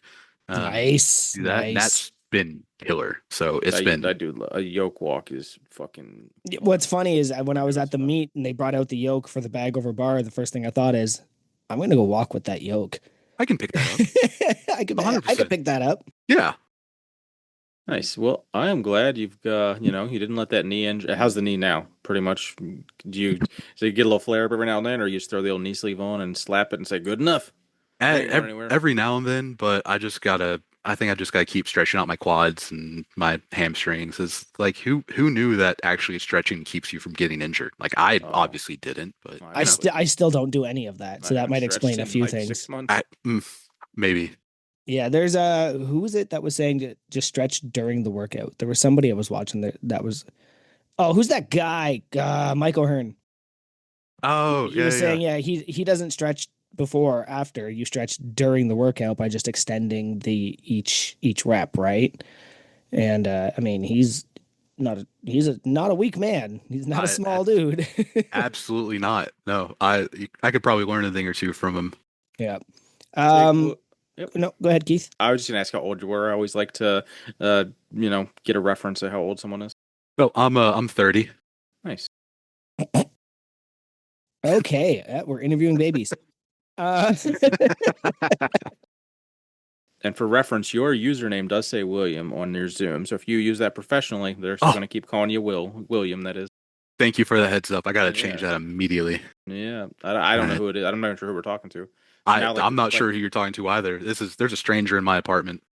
yeah, actually, that leads into my next one. So we talked about all the different Williams that we've met. How did getting shocked at your family's farm really help with any of that? oh man, it was. I this might be the CTE, but I'm not sure what you're talking about. Uh, I, so The wiring up after college, when he before he upgraded. had a job, he helped around our 100-year-old farmhouse. One job was switching all of the outlets from 2 to 3 prong, but nothing was labeled right. oh, Yeah, He yep, wiring yeah, may some have yeah. been breakers shocked off. a few times. I got it now. Yeah. So my parents moved into a old 1920s farmhouse, and I had just enough construction experience from working in the field seasonally as a really half-assed carpenter that they wanted to replace all the outlets that were like two-prong outlets to the modern three prongs. And that house was wired almost entirely by my stepbrother or stepdad's father years and years ago. So that place was not the codes. There was stuff in there I had never seen before. There were circuits in there. There was electrical outlets that I had no idea where they went, where they ended. I hit all the switches. Um, and I can tell you that they had a old like twist fuse style breaker where you have to physically twist the fuses out and put them back in Oh, instead of the the glass ones. yeah, the glass ones. Yeah, yeah. Um, and there was a solid week where almost every single time that one would pop and go out, I would go back downstairs. I would try to throw the main breaker, which never turned off for whatever reason, because it was probably 40 years old. I would go and twist out one of the fuses, and no matter how careful I was, I would just get shocked by it every time. And I mean, it was like arm was numb up to the shoulder. I was like felt tingling in my hand for an hour. I'm like, Oh, I feel like this is how you get superpowers or not. I'm still trying to figure that out. You know, one of these days they might come out like Spider-Man, but sounds like it might have been a little But more than like you're one, just a one, 110 for half a second shouldn't be that bad. But I guess if you're oh, holding on to it the whole time, that might do it. but you you're know, just you're a super farmhouse. Like that's all you do. Like your superpower is just to be visually appealing and ideally relaxing. yeah, I think that I'm stealing that 100%. There's no electrical superpowers. You just turn into a farmhouse, and people I are just look oh, I like it here. I just look great on Instagram and people feel welcomed by my presence. Also high maintenance. Another great, Yeah. Keith, you're up. Yeah, you're highlighting stuff for me. Oh, it's not that I didn't want to talk about it. All right. A lot of people are into this. I know you do the little figurine things, the Mhm. Warhammer stuff. Yep. I've known Matt for like 5 years. I still don't know what fuck Warhammer is. Is it a game or is it They've a book? literally explained it on this Probably. pod. Probably, but like for anyone that's listening new that doesn't know that we're code unpaid, for the first time, that explain Warhammer in 90 Oh, seconds. jeez. I need 90 minutes. It's Yeah. not just a game, it's 90 a seconds. lifestyle. 90 seconds. You build little plastic overpriced little miniatures and you paint them and you put them on a table, you make them fight, and Yep. there's like just people, they're just regular people. You have aliens and robots and robot aliens, and it's just a big mess. And I think most people just like to build them and then just stare at the little jacked little men that they paint and just kind of covet them. And you're like, please buy this one. And then you forget all about it and you just go buy $500 worth of plastic later on. And I mean, that's Warhammer in a nutshell. Yeah, but what's like the source though? Like, is that I am sure It's a roast me. We've tabletop been told game, I before. think. Okay, Is the so word it to Yeah. use it? Yeah. so Yeah, yeah. it is all the game that you play. It's adjacent to playing like the card Risk. games and stuff. Risk, and I all- think, yeah, is the closest thing I would that's- compare it to. That's kind of what I It was thinking. Okay. Yeah, it started out as a board game. Like I Right. can't even remember where, but it expanded and there's books and movies and video games. So Okay, so it's just tabled game. but all the other stuff that's come after it. So it's a game that influenced movies and books, not movies and books that influenced the game. Okay, cool. Yeah. Good to know. Yeah. Good to deal. And then are you still doing a little D&D with the boys or was that just a COVID thing? Every once in a while. The COVID thing was a ton of fun. Looking back on it, I texted my buddy who's the dungeon master for that. I was like, "Hey man, was I sober for a single session?" And he said, "No, Will, you weren't, and you seemed like it." I was like, "Ah, so sorry." Hell But, yeah. so that was my job. My job was just to be drunk and unreasonable and have a good time, and I think I brought immaculate vibes. So we have a game going since 2020 that we've been waiting. We have one session to finish it off, but we haven't played in 4 years maybe because the DM decided to be selfish and go to med school and get busy That fucker. and Loser. then get more selfish and get married and Oh, then even be even more worse. selfish, and he just had a baby like 2 weeks How ago. dare he? Congrats I'm on the like- funeral, bud. Yeah, I was like, congrats on the funeral, dude. When am I gonna finish my character arc? He's like, yeah, it's just not looking good, bud. It's like, yeah, That's really funny. Did you listen to our D&D episode? I did. I really enjoyed it. Damn. I it's just Nate shouting prolapse multiple times was just I'm gonna be honest, I was listening to it, I was at work and I probably looked like I was having a seizure in my cubicle trying to keep myself from laughing. I'm surprised no one came over to check on me. I mean, I was just losing my mind. I was at work today just working alone, which doesn't usually get to happen, but I had a solid 3 hours of building skids. Speaking of being a carpenter, literally just building skids for three Yeah. hours. And I started like thinking about like what else sucks about Sir Druthers. And like I came up with all of these like he's really proud of his Spotify playlist and wants you to know. Like Oh just this no. like just this like little minor douchebag stuff. I like a good Spotify playlist. But do you like, would you go to a party and be like, hey, do you want to see my Spotify No. Yeah, no, that would be a douchey move. Like, I share mine every now and then, but I don't know. Only because people like it. Like, because it's got a lot of follows, it is. But I guess I'm a douchebag. But yes, I do what you mean. I wouldn't jeez, bring it like up. here I am like trying to have a time and Keith is like, well, what if I stepped on that joke? It wasn't it was maybe one of us is Sir Druthers. I just don't know which. Neither of us are Sir That's Druthers. true. All right. As I butchered his segue, I'll go. So you had a double date that ended up with you just hanging out with a male entertainer the rest of the evening, What the fuck? and then it's I must have missed that part. in Who the hell parentheses. told you about that? In parentheses, a fairly appropriate story. So I don't know if it's appropriate as in like because it doesn't end bad or because it's under embarrassing facts. It's appropriate. Yeah, golly. Okay, I was probably like 21. I was on Tinder, matched with a girl who was a CrossFit coach, which was the first red flag. I should have Yep, known. nailed it. Should have boarded right then. And she was like, "Hey, me and my friend are gonna go downtown to Broadway, the main party street. And she's got a date. You want to come join us?" I'm like, "Sure." So we set up a double date. I head on down there and meet them. And we're having a good time. We do a little pre-gaming. We head down to the bars, and the girls are taking point. They're leading, and I'm talking with this guy, and we're getting to know each other in a minute because the girls are super like focused on trying to find the best place to hang out, which is it's like a Friday night in Nashville. You're not going to find a good spot to hang out. It's all busy. And anyways, he and I end up alone for a second. They're in the bathroom. I'm talking with him, and this dude is like shredded. I mean, he's like, 6% body fat. I mean, absolutely jacked. I'm talking. I'm like, "Hey man, what do you do?" He's like, "Oh, I'm a real estate agent." I was like, "Oh, cool. That's good. Good for you. You do well." He's like, "Yeah, I do all right, but my side gig really pays the bills." I'm like, "Oh, what's the side gig?" He's like, I'm a nude waiter." I go, what is that?" And he explains that he gets hired. He and his catering company get hired by bachelorette parties, a book club every now and then, to essentially serve cocktails and finger Yeah, foods. he does. Yeah, and wearing only a bow tie and cufflinks. And I'm like, "Oh hell yeah, dude! I mean, you're super jacked. So if you got it, flaunt it. Go get that bag, man. That's all good." So we were having a good time, and girls come out. We go back to going to the bars, trying to find a spot.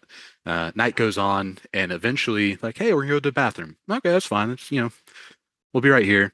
And 20 minutes go by, and I turn to him. I'm like, "They're not coming back, are they?" And he's like, "No, no, they're gone." It's like that was my first time getting like it ditched or whatever, and I was like, "Oh, it's kind of bummed." He's like, "Hey, we'll just stay out, have a good time." So we hopped a couple bars, saw some shows, got to know each other, never exchanged contact information or anything. I probably stayed out another 2 hours that night. Um, Hell yeah. and I was like, "Man, this was a great time." And he's like, "Yeah, see you around," and just like walks off in a random direction. So I was like, I okay, bye, man. I'll see you. And just walked back to the car. The girls' cars were gone. Like, that's fine. And I was like, I just spent a good amount of time with a male entertainer, and I have all my money. So I think I came out on top this night. I think I think my major concern, of course, was just the health problems of having somebody naked deliver you food. I Yeah, I don't think that's like You have to carry I, the tray real high. yeah, I don't think that serve safe qualified. Yeah, my only problem with all of that was just like you What if he wears a hairnet though? Do you have to show up with Right? your Yeah. instead of a food handler card, you have a dick handler card? Like I don't know how that works out. Show us yours. We can get something made. You know somebody's gonna make a Keith dick handler card and put it in Discord now. Oh, I can't wait. That was a good one. So another sometimes my I do love when funny and or embarrassing facts actually has some good stuff. So this one, someone actually did research and said I listened to an episode so that I without like going back and deep diving. I don't know who submitted this, but someone listened to an episode of ours and basically said to ask you about a poop story. Oh Hell God. yeah. Oh no. Oh, I'm gonna But go get I an allergy pill while you you tell do or don't have this. to. oh So perfect. All right, Keith. entirely up to you. You and me. Oh no, I'm all for it. I I so I got sick a couple years ago. I was feeling weird at work one day. Just kind of kept getting worse until I got home.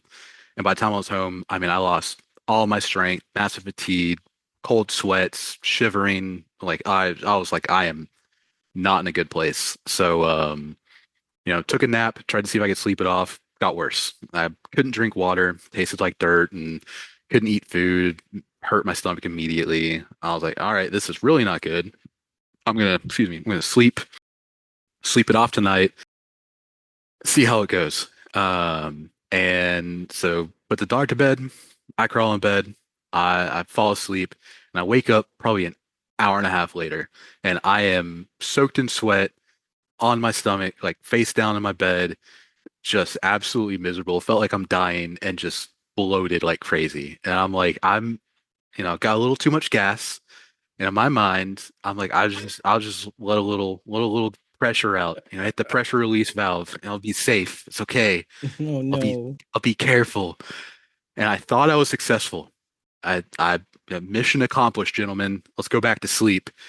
And then the warmth started spreading across my legs. Yeah. I'm just laying there, sweaty, cold, miserable, and just thinking, oh God, I've shit myself. Oh no. Oh, please, no, not like this. And I got up, and luckily I was wearing shorts, so those shorts went straight in the trash. Oh yeah, as Did they my would. business. It's like a fire hose out the back. I was like, I am calling out of work tomorrow. I'm not going in. Showered myself off, laid down some towels, went back to bed, and probably for the next 24 hours. Now that I think about it, I need to reach out to the main love interest of lean beef patty, our friend ground beef Gary, because he made a comment a while ago that if you poop more than 7 times in a 24-hour period, you have an invitation to mommy snack pack. And I need to know if that's retroactive or not, because I was probably on that porcelain throne once every 60 minutes for 24 Oh hours. It was no. Those are the worst. it was a bad time, but I survived. I got out of it. Had that. So I just need to figure out who shared that with me. Did you get the dream about having to use the bathroom? No, No. I was awake and conscious. I was just like, just a little, I trusted it. Oh That yeah, was the you trusted a problem. fart. Yep. Yeah, you can't trust it. Didn't sound right. Yeah. I No. know anytime it happens, it's you're dreaming and your body's going, wake up, you have to go. Wake up, you have to go. But your brain's like, Yeah. nah, you just do it in your sleep, you'll be fine. Like I know that happens everyone, not to me, of course, No, well, but yeah, to other people. to other You've heard people. about it. You've They've heard told me stories. stories. Yeah. Yeah. Oh man, that was actually a good one. That's actually a good one. Uh, all right. Um, so what are you, like a golf savant? Absolutely not. I am god awful at golf. I peaked when I was 10 and I won a little like child's tournament, and ever since there's been downhill. I I like you're gonna have hard luck finding more slices in a cake factory. I mean, it's just a terrible time out there. I got invited to a tournament through work through a subcontractor, and and it was a group scramble thing, and like, oh, how's it gonna go? I'm like, you'll see. And I mean, every shot right in the woods, right in the water, right in the woods. So trying to pick it up, but it's apparently it's pretty heavy. But not doing too you won a tournament at the age of 7. somewhere around there. I got to go Yep. find the trophy and display it because that was probably my greatest achievement in my life, and I will hold on to that until the day I die. That's right. All right. So, any other? I mean, it's be hard to top the male entertainer, but as someone that's used Tinder apparently for a while, I've said Tinder's mentioned like 9 times in the notes, so Oh, it's been. gee. Maybe I might be exaggerating, but I've seen it a few times. Is there another podcast friendly funny story? It doesn't have to be embarrassing. It could just be a funny tale of the apps. I'm way too old to have ever been on a dating app. Like dating apps for me were like finding people that were cute on MySpace and messaging them and stuff that were like Oh lived yeah. in your city. So like I've never been on actual like any of the other apps. Yeah, I don't know I shit about remember them. sending likes on Facebook in high school, being like, surely she'll notice me. No, absolutely not. I was on it for a little bit. I recently got off it because I was like, I can't anymore. This is it's it's tough. I'm trying to think of a good one. There was a first date where we went and got drinks, and she spent the entire time telling me how lucky I was to be going on a date with her because she usually only dates older men.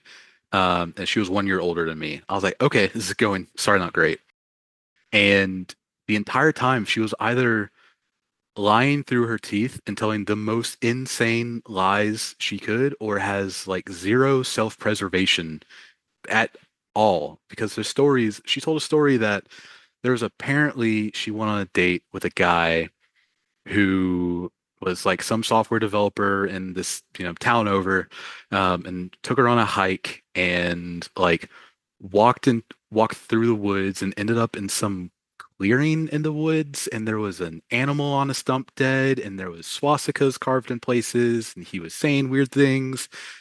And then she just kind of dropped that story really quickly. I was like, I don't know what to do with this information. Like, do I need to call someone? Do I need to call one of those like real investigation podcasts?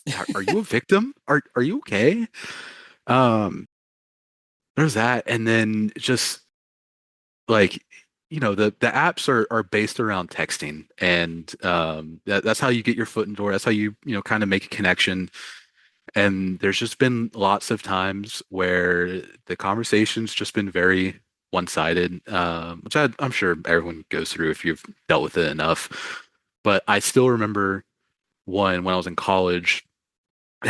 She had like, I enjoy lifting and going to the gym on her profile. And so other conversations weren't working, getting one-word answers.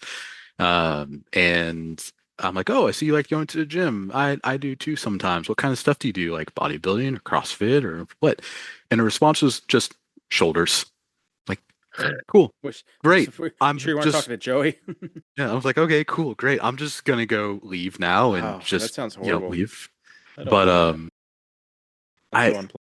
yeah, I don't know. It's just kind of some unfortunate first dates, and met some wonderful people. I was in a kind of like a 3 year long relationship from someone I met on Tinder, and things are fine. But a coworker kind of put it to me. It was like, "Well, getting on the apps is like putting yourself on the clearance section at the grocery store." I'm like, "Oh, you're right.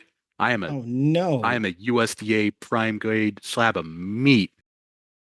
Ain't clearance." But Oh no. What do you keep throwing? Are you throwing for the dog? yeah, so Hell yeah. he is a little stoned right now. We had to give him a little test of some drowsy medication before his appointment next week because he hates needles. But he loves cat treats. And so anytime he is barking or growling or is just being a nuisance, I have these little tiny, what flavors it's surf and turf steak and lobster flavored cat treats that he just loves chewing on, and just got to get him distracted. That's so cute. Did I ever tell you that surf and turf was supposed to be my original knuckle tattoos? I think that would have been great. Yeah. Yeah. I still have a chance because I have like more knuckles, right? But Oh, there's plenty of space there. You can yeah. fit it in. Is anything else jumping out at you? I don't know where we're at on time. Are we still good? I don't even. It's 8:30. We can do whatever. The world is our oyster. But if we want to go to bed at a reasonable time. Um Okay. I think we can go to little FMK. Is it a game you're familiar with, Big Will? We can always, let's see. Is there anything down in addition? I got to make a whole, I got this thing with Nate. I asked him to do stuff and he says, put it all on a list. And then I don't put it on a list and then I forget about it for 6 months. And then I bring up another thing. And he's like, did you put it in that list yet and give it to me and like the full breakdown, exactly what you want? And I'm like, no, sir, I have not. But Captain Spreadsheet over here can't but I do a keep having list. these random thoughts of like, oh, I forgot. I want to move additional info above all the games so I don't miss it because we like to go games right into other games, but it's yeah, I think I'm good. FMK. All right. Yep. The notes were a little confusing. Do you like Chick-fil-A or not? Not a huge fan. Okay, well then I don't have Sorry. anything for then that ruined my game. Okay, but I'll just go with Oh, something to shoot. talk. No, no, you're good. I maybe it could have been in the interpretation of the app talking to me about your notes because apparently I still think your dog's name is Pam every time I think of your dog from now on forever. Ham and Um, cheese. yeah, Pam and cheese. That works for me. Oh, one of All these right. days. Well, we'll go with the layup one. So What the FMK. Well, you talking to me? Nope. Chipotle, Taco Bell. I don't know if it's a typo. Is it supposed to be Cinco de Mayo or is it's typed out as Sendai de Mayo? Oh, it's a Cinco de Mayo. It's a local Mexican restaurant. Yeah, it's Um, typoed there. ooh, okay, that's a tough one. All right, I You got the druthers. using my druthers, One's got to go away forever. I'm gonna have to F Taco Bell. That just Ooh. seems like the epitome of one last good time. Um, just a great time. In I think in a decision that would shock friends and family members, I'm gonna have to kill Chipotle.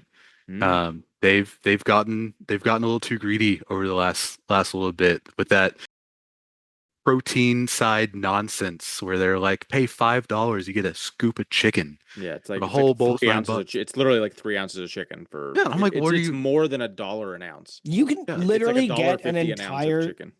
oven roasted chicken at Costco for $9 Canadian. absolutely. No, I can get a bowl with 2 scoops of chicken and all this stuff for like 11, $12, or I can get 2 scoops of chicken for $10. I'm like, this is just nonsense. So even though I've been a diehard fan, and they honestly am waiting for that brand deal one of these days. I gotta kill Chipotle, and then I'm gonna marry Cinco de Mayo. It's the it is a chain, but it's the local Mexican restaurant. Their margaritas are strong and cheap. Their food is pretty decent but consistent, and I don't think I can go my life without it. What's your you know, death row meal from there? Ooh, it's called the fajitas Texana, which is fajitas with chicken, steak, and shrimp with all the fixins and the tortillas and get a little cup of queso and some chips and a pitcher of margarita for like $8. Golden. I mean, great time. Love it. Sounds like you've had many a first date there. Unfortunately. Well, for at least you didn't waste too much money. Absolutely not. No. It's the best part. All right. What you got for I don't know if you were in our Discord today, but you probably saw me talking about Jason Statham movies. Oh, yeah. Yeah, yeah, yeah. Yeah, absolutely. And like, it's so funny that I think my wife's reaction was the best because I was like, it was like 9:30. She's like, "Why aren't you in bed?" And I'm like, because Amazon Prime has an infinite amount of Jason Statham movies, and they're all Yeah. the same movie. Yeah. I was a special agent. I don't want to be anymore, but you're gonna make me be one to protect whoever. It's usually a woman or a girl, or whatever it is, right? And that's every Jason Statham movie since Crank. Yeah, So, absolutely. Everyone with a gun in a 5 mile radius gets karate chopped in the neck and he yep, saves the girl. absolutely. So I want to know your top four so bad it's I got to finish it. It is your top four so bad it's good movies. But I just want to Ooh. say I think my wife went, "You're gonna watch all of them, aren't you?" And I was like, "You're fucking right. I'm gonna. Okay. I'm gonna I can watch give every you single one of these movies I hate. I'm gonna hate watch all of them." perfect as you should. Ooh, okay. Okay, on top of the dome, number one has to go to Velocipaster. Yes, that is in the notes. Of course, Velocipaster has to be on there. Perfect. There's a second one coming out. I've petitioned for my local like cinema to screen it. I'm pretty sure they sent an email saying back no, but I haven't opened it, so I don't know. I'll figure it I'm out gonna one show up way. anyway, and it better be playing. Absolutely. Velocipaster is great. It's got Catholicism and dinosaurs and ninjas and pimp named Frankie Mermaid. I just what else could you want? Um, second up, Birdemic. Probably the movie that got me into the genre of so bad it's good. It's I think it was made in like the early 2010s maybe. I think it was supposed to be some college student project about like environmentalism and saving the planet and stuff, but it's just awful. The sound quality is terrible. The script is awful. The pacing's the worst. And all the birds that the movie's about look like they're like Microsoft clip art that they just dragged across the screen. Hell yeah. It's a phenomenal movie. I would always recommend it. Um, ooh, okay, one that we've mentioned, I would put this in the so bad it's good is the American dub version, Kung Pao Enter the Fist. Hell yeah. A Yep. classic. I quote it daily, and I'm the only person in my workplace that has seen it. Oh, phenomenal. It's been a hot minute and I honestly need to watch it again, but it's just so good. I see clips of it all the time. I'm like, I need to see this movie again. It's something the soul is requesting. Um, and then fourth, ooh, all right, I got to go with Tommy Wiseau's The Room. Really? The Room, so bad it's good. It's one of my favorite, mostly because of the backstory. It's no one knows the guy who wrote it, produced it, starred in it, sold it, premiered it. Tommy Wiseau. No one knows who he is. No one knows where he's from. He keeps saying he's from Louisiana, but he has the strongest Polish accent He does. He does. Yep. and uses like Polish slang in the movie all the time. And um, he's like, "No, I'm from Louisiana," and has robbed. Oh, the Leprechaun movies in the chat. Leprechaun movies are up there. They're phenomenal. I love those too. But Ham Trick. Puppies. He's a good puppy. He is. He's just annoying sometimes. But As yeah, all pets are. yeah. But yeah, the room. I don't know how it got made. No one knows how it got made. He says he got his wealth. He funded the whole thing. He said he got his wealth from importing like fine leathers from South Korea and property investments in San Francisco and spent $3.5 million on a billboard no one wanted to see. And just it's chef's kiss. It's marvelous movie. It's great. Yeah, I hit the oh hey mark all the time. Oh yeah. Yeah. I do have to warn people who are going to watch it for the first time. I'm like, the first 15 minutes, there are going to be 3 sex scenes back to back to back with 2 different guys and the same woman. So just like you can skip that if you want. It's not really important. I don't know why it's there. It's just weird, but Tommy Wiseau is an interesting genius. So back to the Leprechaun movies. I think that it's interesting because the first one actually was supposed to be serious. Yeah. And it sucked in a way that everybody loved. And then they were like, well, let's get stupid. Yeah. Right. Let's And just then you lean get into Leprechaun it. in the Hood, then you got all these other stupid movies. Yeah. Yeah. There was a big star. It wasn't Sarah Michelle Gellar. Yeah. Jennifer Aniston and Leonardo DiCaprio Yeah, were both in Oh yeah. one of the sequels. Like I don't know if it was the same one, but they were like she was probably 20 and he was like 10 or Yeah, if it was reversed, he would have dated her. For at least 15 years. I did remember something I want to ask. If I didn't want to cut you, or did you? Sorry, were you in the middle of? Oh no, we'll talk about movies all day if you let us. Okay, yeah. Yeah. So I kind of buried the lead. You are going to be at Live Hard, Live Easy. I don't think I knew that earlier, but obviously you mentioned it, so that'll be awesome. We're super excited about that. We Yep. essentially do a little impromptu road to the Live Hard, Live Easy, but specifically one of the additional info submissions was you have a goal right now, and I'm assuming on open powerlifting is what the goal is. Yep. Do you want to tell us about that, and then kind of roll into a road to Live Hard, Live? Yeah. So the goal right now is to be the strongest hardwood on open powerlifting. I went through and scrubbed every record from everyone with the last name Harwood. None of them are blood relatives. They're all over the place. Haven't met a single one of them, but I have a nice spreadsheet of everyone's biggest lifts and all their totals and their dots. And the goal is to one day have the highest total and the highest dots of every hardwood in the world on open powerlifting. So right now, I did the math. If I can hit a 1,700 pound total, which is not light work, at a like a 240 body weight, that'll give me the dots total, which was set by some guy in England in like 2013, but also the total record, which that might change because that was set by a absolute monster of a Harwood in New Zealand who came in at like, I think he weighed in at 342 and put up a 1698 total. Um, so that might change. But yeah, one of these days I'll be able to call myself the strongest hardwood, and it's gonna be great. I'm gonna make myself a little championship belt, or excuse me, a title, and it's gonna be a good time. Do you have it broken down by even like where are you where do you rank in hardwoods in the American only ranking? I Do, couldn't do tell you you in have that? American only rankings. Because that I could be something think, that could be like a little motivation. Because like say yeah, I don't know what your total is yet because we haven't got to that to the road there yet. But like if 17 is not achievable or at least not anytime soon, what is the goal for the American record? Because like people, I mean that is a thing in strongman and like it is the yeah, American world record of this, that, and the other. So like American world record.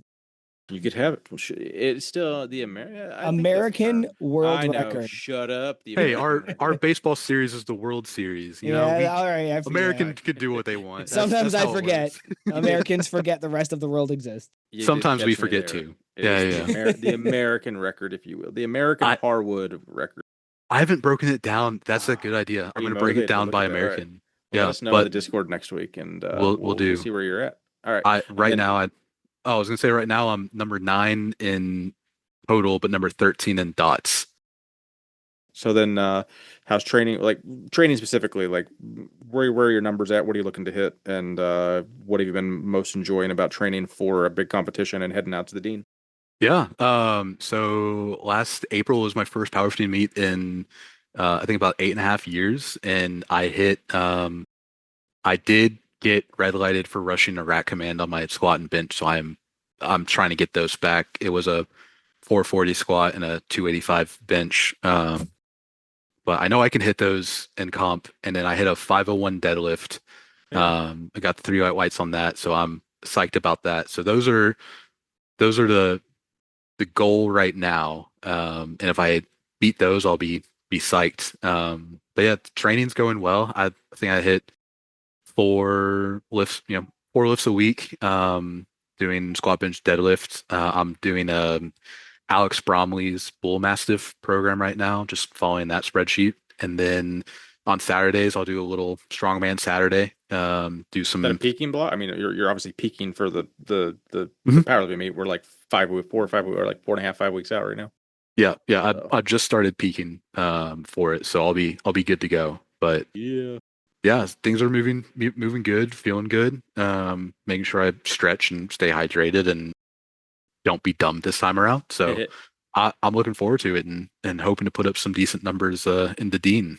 Had you already so when you came to the Arnold, were you already signed up for Lift Hard Live Easy, or was the Eagle what put you over the edge? And because I don't think there was a, where did you end up getting a last minute spot then? Because you wouldn't have been able to sign up by the Arnold. It was already filled, I believe. Yeah, So I guess walk me through that. Like I'm trying yeah.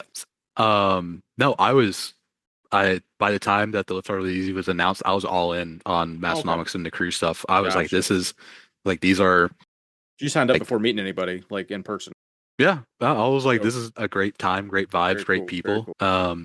So I actually the morning the day before the powerlifting opened up for registration, my boss scheduled a meeting at 10 o'clock. And I walked into his office, said, "Hey, I need you to push that back 15 minutes." And he goes, "Why?" I go, "I need to sign up for a powerlifting meet." He goes, "You go to like three of those a year." I'm like, "Well, one a year, first of all. Second year, it's the lift hard, live easy."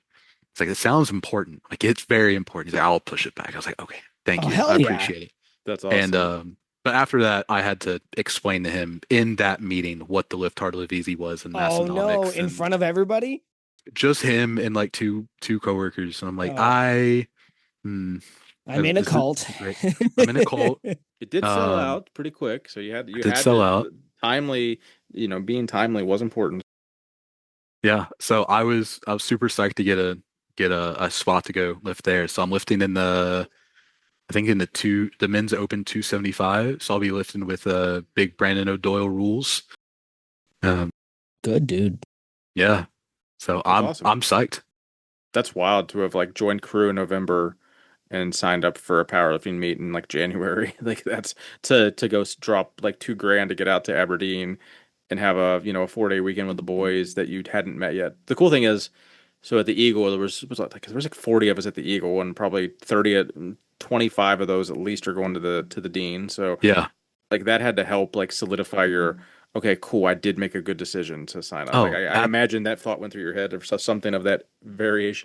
yeah, absolutely. I mean, everyone there was super nice and welcoming. I don't think I met a single person there that made me feel like I wasn't supposed to be there. I mean, Just everyone was just like, Jake, right?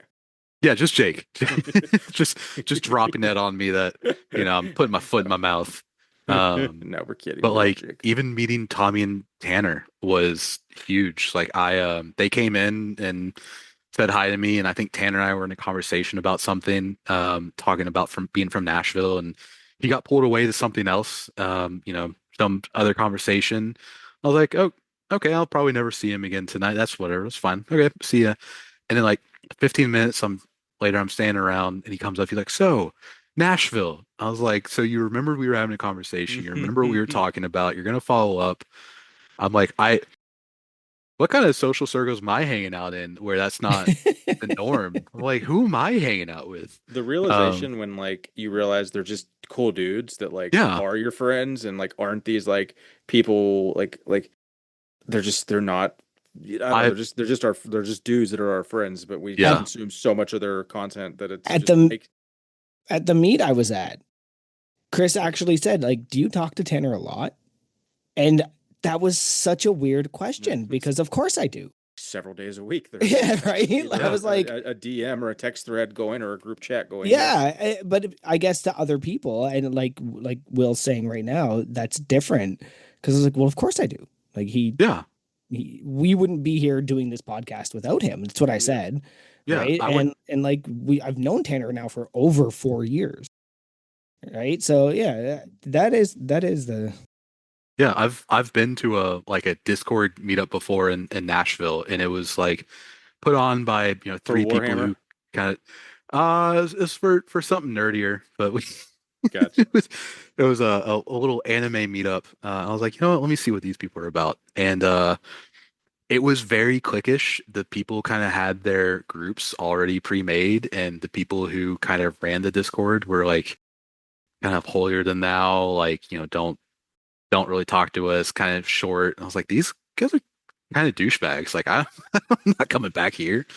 And so then to go meet crew and everyone would be like, "Hey, Will, hey, Big Will." It's like, "Oh, shoot, okay, I can get behind this. I'm all for it." Nice. The Arnold in general, what was your takeaway as far as like just the overwhelming amount of people and that whole shitty experience, but then like having the meeting all the crew and Yeah, so the experience in general was very overwhelming, but I think I had a leg up on a lot of people being 6 foot tall and like 260 Mhm. pounds.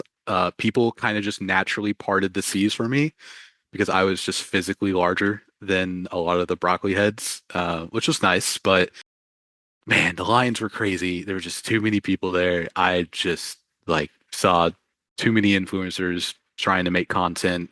I think at one point I saw like two girls standing on some counter for some supplement brand screaming at people and people throwing energy drinks at them. I was like, I don't know what kind of marketing this is. I don't want it. I'm out. So that was overwhelming. But meeting crew was great. Keith was the first one I met. I was over at the USA PL booth watching them meet, and he came over and struck up a conversation with me. We started talking, and that just became the unofficial meeting point at one point where people just kind of started gathering around. So um, started meeting crew, and I was kind of torn between meeting all the new internet friends and spending time with my buddy there who I don't think I get to see except once every like 2 or 3 years. So tried to split up my time, but meeting crew was great. Every time I was wearing my Silly Goose barbell shirt, and anytime I saw someone, they immediately reached in their pocket. It's like,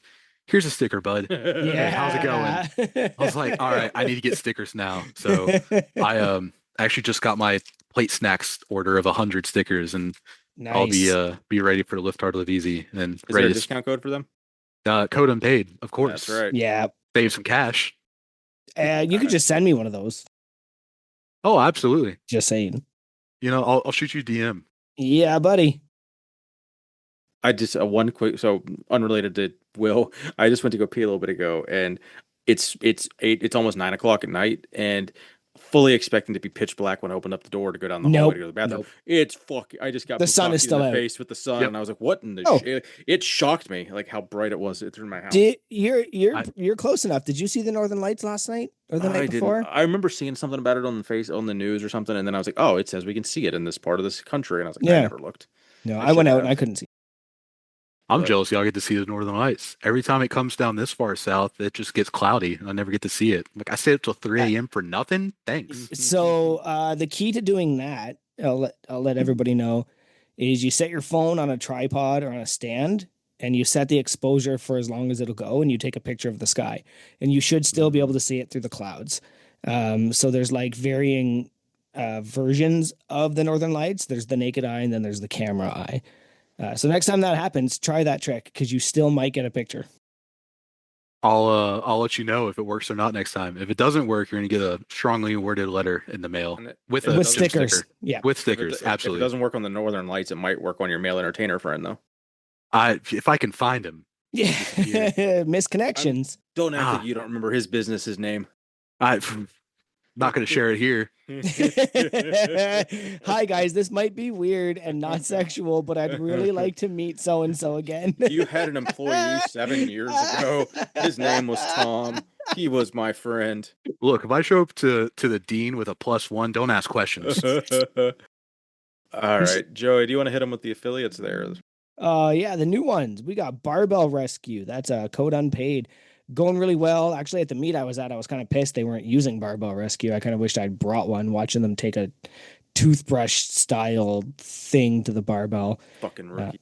Fucking Ugh. rookies. I mean, Christy Hawkins is not a rookie. And it is a bit of a funny story. The whole time they brought out the deadlift bar for deadlifts, and I knew Anastasia was up first. And I texted Steve and I'm like, make them clean that bar. That bar's disgusting. And I sent him like 2 messages. And then, like, with 1 minute before, Christy went out and cleaned it. And I was like, Oh, never that's mind, cool. she got it. Yeah, it was awful. Home Gym Con, of course. Use your code unpaid, especially if you're going and don't have your tickets already. And Gym Radar does not have a code because you don't need one. It is completely free.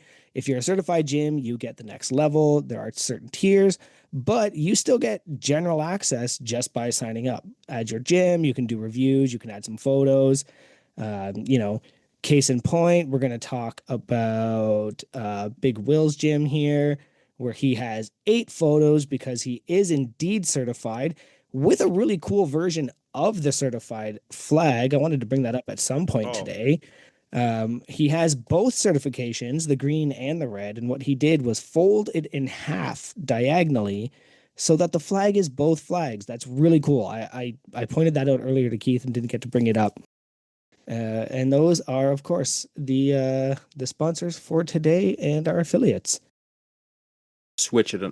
It's kind of cool to switch it up and like hear what the other person says about the other, because Yep. we got in a rhythm of Yeah. doing the same thing for, the last several, however many months since we switched things up. So, all right, Big Will, unpaid or underrated? A game you're familiar with? I absolutely Do you want to un explain it? Yeah. yeah, can do. Unpaid is bad because no one wants to be unpaid, and underrated is pretty self-explanatory. Absolutely. So unpaid or underrated? I don't know if this is a typo or not, but protein fitness? Question mark? Protein fitness. Maybe honestly, you know what it is? It's probably someone didn't put a comma, which that would be annoying because Oh. like that's just not a helpful game for so scratch that. Unpaid or underrated bidets. Oh, oh, underrated for sure. Hell yeah. This is one of the greatest luxuries in life man can afford himself. I I think it was I've been going through the backlog, and I think it was Big Andy was talking about bidets. So when I heard him talk about bidets, I'm like, oh hell yeah, my people. Um, I yeah, they're the greatest thing ever. They will ruin the pooping experience for you for the rest of your life. I got a chance to use a nice one years ago in a random Knoxville hotel while I was in school, and I haven't had the chance to buy myself a nice one because I'm gonna I don't want to get the unheated $20 one off of Amazon. I've used that before, and it was just Poseidon's icy kiss to the back end. That was just not a good time. Oh, so you'd have to like tie into you'd have to have a whole mixing valve. Then you'd have to tie into your sinks, hot and cold water, and then have a mixing valve of some sort because you can't just run straight up like 150 up your ass. Uh, oh no, they or you're saying it like has a little reservoir that it heats yeah. itself, like. Yeah, it has a heated reservoir. Well, then So you gotta have a the plug and well, I guess yeah, the there's thing that's no stopping me right batteries in there. now, yeah, you need a plug for it. The thing stopping me now is the plug. It's on the other end of the bathroom, and so I'm just waiting until I can afford to buy a house one There day you and do a little DIY electrical stuff and hopefully not get shocked again go. with all that experience with the farmhouse Yes, and sir. set up a nice bidet system for myself. Love it. All right. So unpaid or underrated, the automatic door at work. Do you have, you have a little trouble with that? It's not. Oh, geez. Okay, this came from one Keith style rant that I had one tipsy night.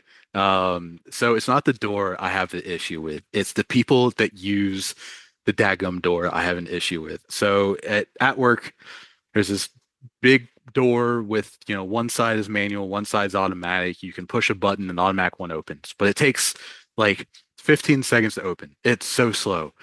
And my issue is that when I'm rushing inside, it's either hot or really cold, and I'm tired, I haven't had coffee, and I'm just trying to get inside.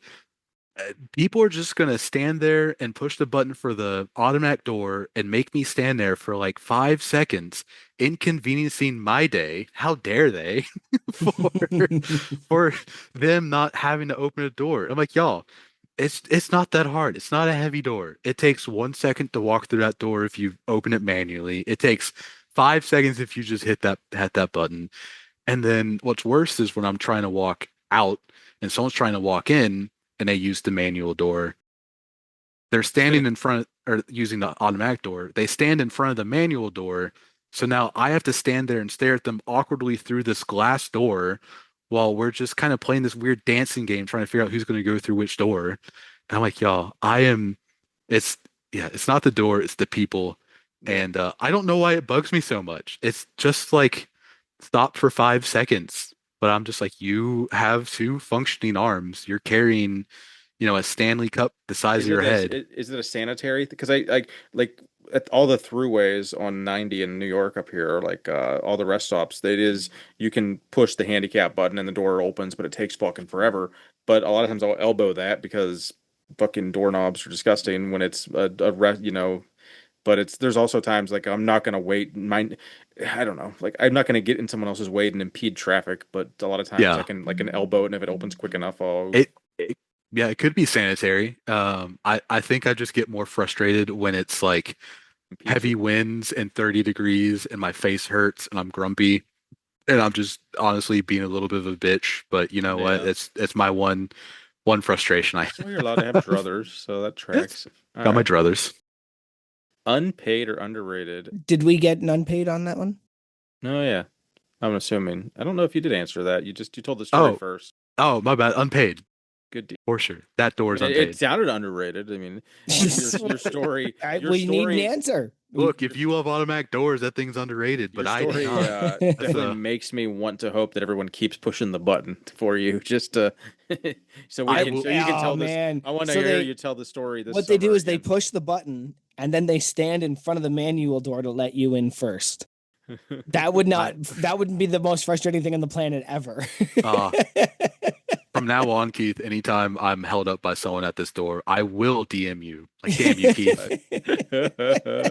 Oh, good stuff. All right, unpaid or underrated scalper. Oh, oh, unpaid for sure. It- it's Did you eh, also lose your tickets to Taylor Swift? I not Taylor Swift, Tyler Childers, but Yeah, I don't know how to say um, it. One of the two. I don't know how to say it. I've been corrected so many times.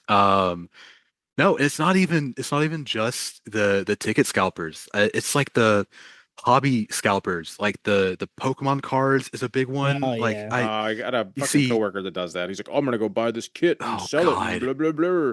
uh, and I'm on these apps that tell me when stuff's on sale for Yeah. cheap, and I'm then I can sell it yeah. for I'm gonna 20% ruin more. kids' lives for a few minutes. Yeah, I'm gonna Yeah. make things less accessible for a child, so I can make a quick buck. Like, why am I paying $15 for a pack of cards that cost $5? Yeah. And why, like, you can't even find them in stores now. I drive by our local Target and they restock their Pokemon cards Friday mornings, and I only know this because there's a line outside the door every morning before they Yeah. open for the guys just going in to buy all the stuff. I'm like, y'all, it's not worth it. Like, and the people who use bots and buy stuff, and it happens with Warhammer 40K too. Like, they'll buy a $100 kit and buy it all and just control the entire inventory and then sell it to you for like $400. And I'm like, okay, I mean, I didn't need that anyways, but man, it just sucks. Um, so people at that level, like, if you want to flip some weights off of Facebook Marketplace to make a quick buck on the side and a little side hustle, like, that's fine, right? But like, to the point where you're We're not selling it for completely, over market rate like the scalpers do for the yeah, most part. We're just selling Mhm. it for close to retail, as yeah, close Yeah. to retail as you can get. You're not selling it above They're retail. yeah, creating the need for them by buying them all. they create scarcity and Yeah, then that's the use word I was that to looking for. Yeah. justify like marking up like crazy. Yeah, Eh, I think what was happening at Costco. So Costco put on like a 3 box limit Yep. when they released them. And what was happening was people were buying them, opening them with razors to see what was inside, and then returning them. So Costco, from what I understand, some Costco said we no longer take returns on Pokemon cards because that's what Yeah. people were doing. And like, ew. Yeah. It, it's so gross. And Yeah. like, it's created this weird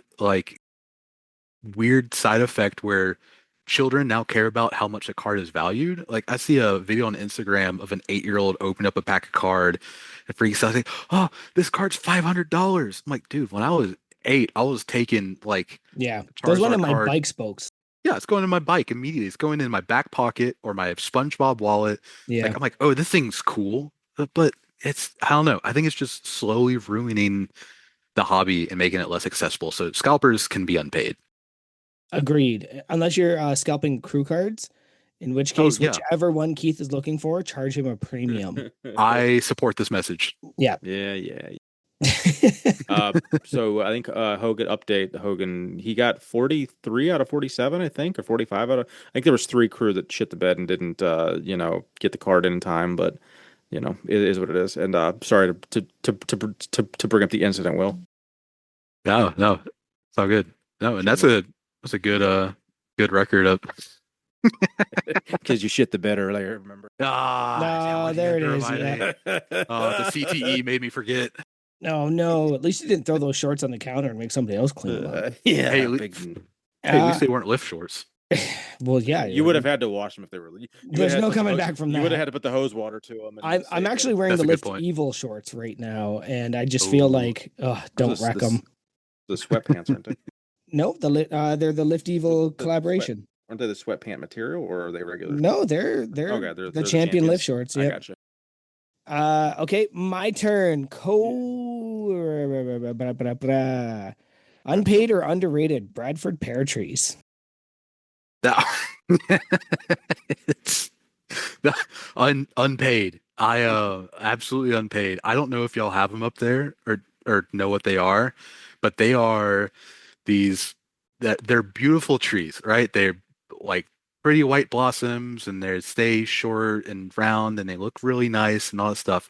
But oh my God, the smell they give off and the Mm. amount of pollen they send out for no reason. I mean, you if you look at an open field during the spring here, you see a cloud of pollen floating around, and if that cloud touches you, you just might as well die because it smells, I'm gonna be honest, it smells like semen.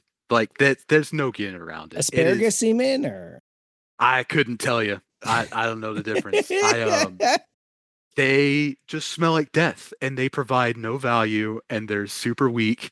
And honestly, if I was king for a day and I could make rules and change laws, I would add an asterisk to like the definition of arson. Because if you commit arson against a Bradford pear tree, you should be able to get off scot-free Mm. because you've done no monetary value. You've actually created value in your community. The only way to prune these trees and maintain them is like a 24-inch chainsaw to the base and just let them fall. I mean, Wow. I firmly believe that they both prove and disprove the existence of like Satan, because only a creature of like pure evil can create these. But at the same time, not even a creature of pure evil could create these things. It's just they serve no purpose, and all they do is just cover everything in pollen and make the entire state smell like death. Wow. Okay. Very, very strong opinions on this tree. I can tell, and now I'm interested. I might have to experience one. Uh, Unpaid or underrated Crocs. Bracket the shoes. I Oh, okay. underrated for sure. I don't know why it took me 2 decades to get back to wearing Crocs, but I believe they are the perfect footwear. If your goal isn't, barefoot like shoes, because we already had that discussion in the Discord. You can easily change them from off-roading to sport mode. They clean up really easy. They're pretty comfortable. And honestly, I think I'm at the point in my life where I've just stopped really caring if people are judging me in public for wearing Crocs. You Yep. know, it's a freeing feeling. I agree. Last one. Unpaid or underrated. Building a sculpture out of potato chips. I could go for some potato chips. I'm gonna have to say underrated. Right behind the 8-year-old golf championship trophy. That's probably another one of my life's greatest achievements. In so I went to community college for a couple of years, and one of the projects we had to do for the end of the year was take some shape. I can't remember what the name of the shape is. I don't know. It was something smart sounding, and but it was the shape of a Pringles, like a little Pringle chip with like it was like a U both ways. I don't know how to describe it. It was like a saddle. And I found out that you could stack Pringles in such a way that the friction between each Pringle and the tension between each one, you could create a perfect circle with a freestanding circle using only Pringles potato chips. And I submitted that for a final presentation that pretty much decided if I graduated college or not. Mm, Um, and I graduated, so I think it worked out. But I think that was probably the most artistic thing I've done in my life. very good. Very good. Very cool. Chip question here to the group is a does a ruffled chip is that knurling? Knurled chips. We'll just start Is- calling them that. Like is I that a think thing? so. I mean, because I was gonna say even like a even a Pringle, it's not necessarily knurling, but it's not passive. Like it's think of a Pringle in your hand. It's got that like I'm assuming it's just like the salt aspect of it, but like it's almost like that's like an Ohio bar because you're It's just like when they use like the rough powder coating to add a little grip Actually, to yeah, it. you're right. Yeah, It's a tacky powder coat versus like a ruffled potato chip is yeah. a definitely got those the full ridges. That's like the mountain knurling. Yeah, Pringles are powder coated and Ruffles are Yes, and knurled. the we'll start grocery calling list is fence the fence chips waffle fries or whatever they call them. We'll start mhm. calling those knurled fries. Yeah, I could. That's good stuff. I need a little midnight snack. I'm getting. All right. Well, you passed unpaid and underrated. Ah, Congratulations. We can, phenomenal. yep, we can Did air it. this episode. And now it's your turn. I know you have a couple questions for us. Fire away. Yeah, absolutely. All right. So Joey, quick question for you. Yep. If you had to create your all-star wrestling event for yourself, so you choose which wrestler you go up against, you choose what kind of match, you choose what happens if you're a heel or not, what would you want to do in the ring? Damn. That's That's a a good one. hard one to put on somebody. I've never even thought about that. Um, hmm. Like, I mean, the obvious answer is Bray Wyatt, right? I'd want to put Bray Wyatt over because that poor guy never got put over, Mm, and he deserved it. And that's like such an obvious answer. But if I like wanted to have a genuine wrestling match based on what I think my skills are versus like my wrestling style when I was wrestling and stuff like that, hmm it I've always said that Triple H was the closest to my style, even though he's not. Yeah, he's also one of the originators of the five moves of doom. Everybody says it was John Cena, but it was also Triple H. He had the running knee, the stupid knee where he I was laughing about this the other day, where like the opponent would bend over and he would just like grab their head and jump up and drop their head on his knee, and the guy would sell it like it was the most painful thing in the world.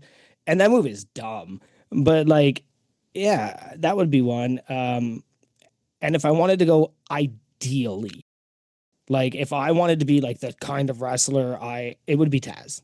Taz is, in my opinion, one of the greatest wrestlers of all time, one of the strongest guys for his size, and he was just such a no nonsense guy that I would probably want to wrestle him. I would want to wrestle him as a face because he was the best heel until he won the championship. And I want an FTW rec. I want an FTW belt. That's like the goal. Like if my wife said I have unlimited funds and I want to get you a present for your birthday, it would be Crew Falls, and the second would be an FTW belt. That's that's a solid answer. I love that. That's great. That's man. And off the top of your head, I love that. I Uh, could keep going. Working with Danhausen would murder me. Danhausen is. ooh. Have you seen him lately? I not lately. He is killing it in the WWE. He is doing so well. His merch is just flying off shelves, and he's so funny. Him and Conan O'Brien did a thing because he is based on Conan O'Brien. His character is like, I used a lot of your type of humor. And Conan O'Brien is, of course, silly, very silly, Yeah. safe humor. So, like, yeah, I could go on forever, but I Okay. won't. I can see it. I'll also check out his most recent stuff though. For Keith, so we won't be talking about wrestling. I've been going through the backlog and I have a couple of follow-up questions on a couple of things I've noticed. Oh, Keith loves it. Um, You self-reference Keith to Keith. You just made him come. Yeah. oh no, I gotta go change my pants. It's not shit related. oh no, what have I done? All right, Keith, Yeah, buddy. has your opinion of the chicken bake changed at all? It's mid, It man. It's ah fucking it like okay, is it better than getting a double cheeseburger? Sure. Is it a pain in the ass to get 80% of the time because Costco's fucking hard to get in and out of for me and like where it's located in the traffic? okay, If there was a Costco drive-through and it cost me the same amount of effort and time to go to, I would 100% maybe eat a chicken bake once a month or something versus I don't know, I get McDonald's once every 2 or 3 months or some shit, but like eh, I I mean get that. Not everyone can be mofo with five Costco's within a 5 minute drive of him. Like And I mean, it's and I'm lying. I literally am 1 mile away from a Costco, but it's the whole getting in and out of it. Like if I'm going to Costco, it's a huge fucking thing because we're buying $500 worth of shit, and I know it's going yep. to be a fucking a 20-minute unloading process and carrying in Yep. dozens of fucking trips of shit. So it's hard to just like I'm gonna go to Costco and get a chicken bake. It's like I don't know. I did I it for understand. was it like that was like 3 years ago. I think that was. Would I eat one if you put one in front of me? But the big drawback is the frozen ones don't have the same macros and they have shittier, unhealthier, less protein, higher fat, higher carb macros. So the fucking real one's lying, or somehow they're making it so shittily in the frozen version that it's such an unhealthier option. So I don't It get it. I don't know. I agree with the frozen ones. They suck. But no, I get it. But I It's mean, I would eat them. I would eat one, but it's not fucking. I'd take the pepperoni, or I'd take the plain cheese pizza over the chicken bake. it's a solid choice, I will But say. I would still eat a chicken bake if you put one in front of Okay. me right now. Okay. But I got it. All right. So I heard an episode where you talked about you have a pillow from the 90s. Has Oh. that been removed yet, or is that still it active? it's in the mix. But I Okay. have since at Costco, ironically, found a pillow that is like doable, and it lasts like a year or so before it gets so flat that I gotta toss it, Yeah. or it ends up getting rotated down to be enough. One of the I have like in the bed I've got like the head and body pillows, that are nice and clean, and then I've got like a foot pillow for when Yep. I like to sleep with the elevated feet, but I have that in like a shittier pillow. I have that in a different color pillowcase, so You it's got to not build the nest. yeah. So Yeah, I get it. I it's have a in pillow there. I for don't. past 15 years. I used to have to go Oh. look for it. Now I don't. Now I can sleep with like whatever pillow. I just would prefer the nice one, but I don't have to. It's not as ticky. Like it used to probably be more of a tick. Now it's just like if I find it in the fucking sea of pillows on my bed, great. If not, I'll Yeah. get it one other night. But yeah, it's disgusting and it's old and it can't be sanitary to sleep with, and I know that, but I don't care because it is comfort and nostalgia and comfortable, and it is still significantly better than any of the other pillows. It is literally older than Will. It was 100% older than Will, and it's fucking still going strong. No, I get it. I've had one for the past 15 years, but I don't use regularly. I've been trying to find a replacement for it, but It's nothing's hard. come close. But I've just accepted it. It's gross. So Okay. Stephanie has one. It was like very expensive. I can't remember what the name of it is, but like it comes as the pillow, and it's like well over $100, maybe a couple $100. Call it $100. But then it comes with stuffing, so then you can add it, you can add stuffing, take stuffing out, you can fluff it up. It's got a zipper on it, and it's like it's a loadable pillow essentially. Oh, It's that's not bad. it's a stack pillow. Love that. All right. And then I got two hypotheticals for both of y'all. So the first one, do y'all know the premise of the movie Freaky Friday? Yep. Yeah, like body swapped, right? Yep. Yeah, yeah. All right. So imagine a Freaky Friday scenario. However, the people who are swapped are your wife and John Hack. And the only way to get them back in the right spot is you have to beat John Hack being piloted by your wife in any lift of your choice. And you get to choose three lifts. What three lifts are you going with? Oh. And And for the you have to sake beat of him at all this, three, like No, or no, just for the last I'm one. having sex with John Hack. Hmm. Because I'll tell Perfect. um no, I'll tell you, he was I think John Hack's having sex with you. yeah, they they put the Denny's up to 600 at the show I was at, and he was lifting them like it was nothing. Steve couldn't Oh, get them up. jeez. Yeah, and like I've got a picture of it and everything. It's wild. There's nothing I could beat John Hack at. There is not a No, but single lift. it's your wife's brain inside of Yeah. it. So I'm interpreting it as my wife's coordination and John Hack's body. So I've got a whole list of shit. Oh yeah, To give I'll you squat bench and sandbag. Like to give you a fighting chance. Yeah, Well, it's her squat and bench. coordination. her coordination and his body. Yeah, I'll out squat my wife's coordination. I love her, but I'll out squat her every single time with the same weight. And sandbag over bar because I just don't think she's ever done it. And yeah, we'll go stone to shoulder. Okay. Those solid choices. What you got, Keith? Um any type of overhead press, because I know my wife's not like, well, any type of barbell. This has actually been a debate lately. She kind of pulled back on a lot of the weight she's been doing for training just because she's kind of been like feels like she's putting too much stress on her spine and everything. So 100% support her. Just doing a Yeah. little bit less weight, doing a lot more dumbbell stuff, a lot less barbell stuff. So whatever works for her. But she's getting to the point now. She's actually military pressing like 15s, which is great for her. And I'm Hmm. like, well, if you can military press 15-pound dumbbells, we got a 15-pound barbell you should be able to easily do for reps. Yep. But she's just afraid of like the whole like head back and then neck through kind of thing, and so she doesn't want to fuck with her necks. But anything overhead press related, just because I know she'd be terrified to do it with a barbell.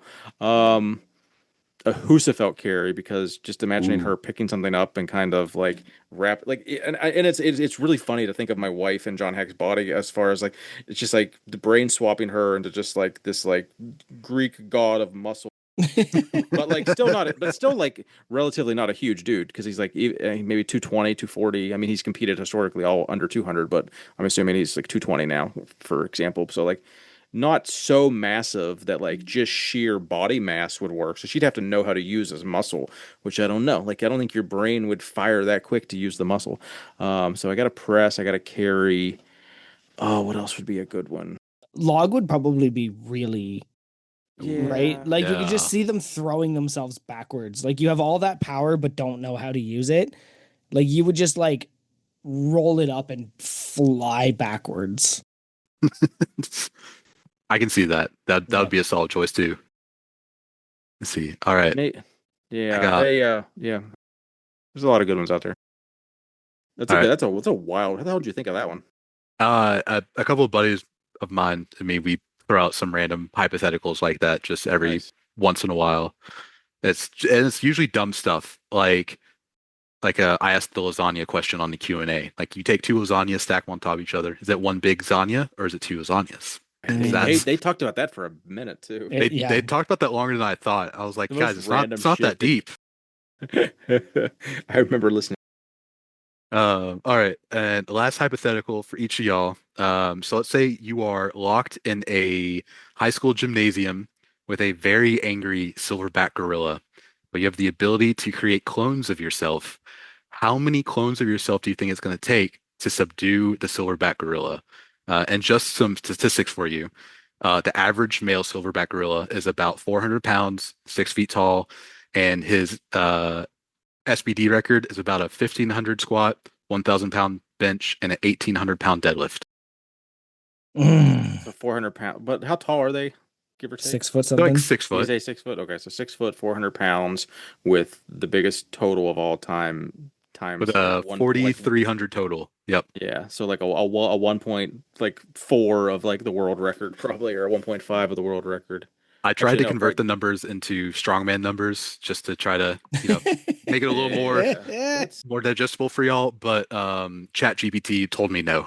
and now, I guess a lot of it might be, is it an angry gorilla? Is it a past? Like what's his personality like? Because like are we He's going very like angry and very Yeah. okay, hungry. so Keith like wants to know if he can fuck the gorilla. full tilt. That's No, no, I'm just essentially saying what like he's asking. I mean, with enough Keiths, you can try. if it's just a passive dude and you just gotta kind of corral it, that's one thing. But if it's like trying to kill you essentially, Oh my like god. I think it's gotta be I like love the how I bear. make myself laugh sometimes. Like I don't know why. And Oh, he's thinking hard. I'm weaponless. It's just me and my body. I would say so. And Yep. you Just and your other fist. body, and you and your other body, and you and your other Yeah, but body. that's like I'm gonna say twice over as under. many as what Keith says. Okay. Well, but like the two numbers that are sticking out is like, is it 50 or is it 100? I don't think it's 50, but like I guess, and so a gymnasium. It's a one hit kill. That's the thing, right? Like the gorilla's a one hit kill, so you have to have enough of you A to lot of stop enough yeah, one hit kills. Yeah, and do the you just strategy. dogpile it? Do you try to make a wall? Do you just try to like drown it? Like what, Shield, what's the create a strategy? shield wall. I mean, enough Yeah. people. If you get enough like determined Keiths on it, we could probably rip the fucker apart, or at least like spread, like get it down and like I'm not gonna say spread eagle, but like I don't know what Jesus. like Told you he wants to fuck it. 20 like, but also You were like right. do I have enough strength, like because like okay, so look at this, like you're only able to grab it by its limbs for the most part, Yep. because it's like its body is going to be too big to kind of grab. So like how many Keiths could grab like a very large arm. Like five people, maybe like five people would be too much mass in one area to grab an arm. And you'd have to do that with like arms and legs, but you can't really do them simultaneously. So like I don't know, man. But I don't know that there is a but number. It would just keep killing me. could 5 Joeys suplex a single gorilla I on would your pay to see head? that. Yeah, Right? but like make the geometry work though. Of like you're not making I'm yourself five smaller. times bigger. Yeah, No, but I'm Yeah. smaller. So you would five have of the benefit in the sense yeah, of like 5 of me is smaller than 5 of you, yeah. right? Like So if you can't could make the geometry work, can you just overwhelm it with numbers? no, gosh, no. Well, I mean, yeah, if the number's 1,000, probably. However many keys it takes to fill up a gymnasium, that's the number. Because it can't be higher than that, right? So like do the math of like a 250-pound person in a gymnasium. We're talking about a basketball court, I'm assuming solely. Oh, that's like I don't know 1,000. I don't. I'm trying to think like of like if you were on a high school basketball court. That's probably like 1,500 Keiths, somewhere around Yeah. there. So like an entire school, my entire All right. if we're talking like tug of war, sure, but like we're talking like we have to like subdue and kill this person You don't have to kill it. essentially. You just got to take it Well, down. That's why I brought up Yeah. the well, suplex. Like if you Yeah, could yeah. just, down. Well, you take just it got to bring down it means down. just literally Yeah. knock it off its feet. That's fucking. That's different. I'm in my mind. It's take it down like fucking goner. Yeah. I don't So know, man. the new gym radar thing is going to be how many Keiths fit into your gym. That Someone does call remind. Nate. Someone call Nate. Put it on your list. That does remind me of a funny callback. So one of my really good friends who used to train here regularly, or she had like the tiniest shoes in the world. I think I don't even remember why we saw her shoes. Maybe she put different shoes on the deadlift than when she was squatting or something. But like at one point we like there was three of us training together in the gym, and like we looked at her shoe, and it was like literally like it was like 5 inches long or something, and she's just like this very small petite girl, and we just like we started using her shoes as a form of like measurement, and just like it was just like how many Jillian's shoes, that's how long something is, and it was just the funniest thing ever. So it kind of what you said earlier, using me as a form of measurement, made me think of that, and I haven't thought about that in probably like 3 years since she moved away, and that made me chuckle. I don't know, man. The entire gym would have to be full probably because I don't think I could end it. But if we're just talking knock it down, that's a whole different story. I don't know. It depends how you knock it down. Like I said, a German suplex onto the back of your head can really hurt. Yeah, but Right? he's not gonna let you get him airborne. You're like the one elbow and like three of your five are already down. Yeah, that's true. And then the dead ones are in the way. So it's not just like Oh it's my not just like God. next man up. So there's this Instagram page. I don't know. I think I might have unfollowed it because it did get a little redundant, but it's just all AI generated, I'm assuming. And it's just like how many Darth Vaders versus how many Harry Potters, how many fucking Mike Tysons versus how many Mm. Tyrannosaurus Yep. Rexes, and then it just plays out the whole thing. And it's just kind of like I've gone down a rabbit hole and watched those for like a half hour at a time once, and just did back to back to back. I think I did have to unfollow it because I just wasted so much time to watch like a 10-minute clip of these little animated things killing each other, and then I would like nitpick it because like, well, that's not what should be happening because like you gave them this power that they didn't really have, or I don't know. I just went down a rabbit hole with those. Those are so much fun though. Yeah. How many Um, wills? How many wills would it take? Oh, that's a good question. I'm thinking just to take it down, I'm thinking 60, 70 maybe. Mm. Well, let's see. 60, 70. That's what say 50 it's was deadlift. my initial thought. I think if I get enough to at least pin its arms and legs down and stay far enough away from its mouth so it can't just bite me in half, I think we can pin it to the ground if we have enough. And if that doesn't work, then I'm going to say like three or 400 and just try to crush it under a mountain of wills. I think about this. You could turn yourself into like a missile. So like you're taking yourself and self preservation out of it because you're all just like Yeah, expendable. You could Yeah. take like four. You could take four you're or five multiple of man. these. You can create Yeah, yeah. momentum. You can throw yourself like you could even like rip your fucking head off and throw your head as a goddamn cannonball or something. That'd be really bad. But like throwing your own, but like having five people Ew. throw you at it as like a missile, that could stun it pretty good. I think. Like I don't know. Do you start using bones as spears? Do you Yeah. start Yeah, creating 'cause weapons that's- out of yourself? Like Oh, this where got where does this end? This got I weird, mean, and then I started that's thinking like there's a like how many U's would it take to take down the Rock? Like this could go on forever. What a question. What a wild, awesome question. A lot of Uh, like invincible, gory stuff was going through my yeah, head the whole time. Oh yeah, gross, that's very Great gross. show. very Good gross. show. Interesting point. I just got a message while we were chatting there.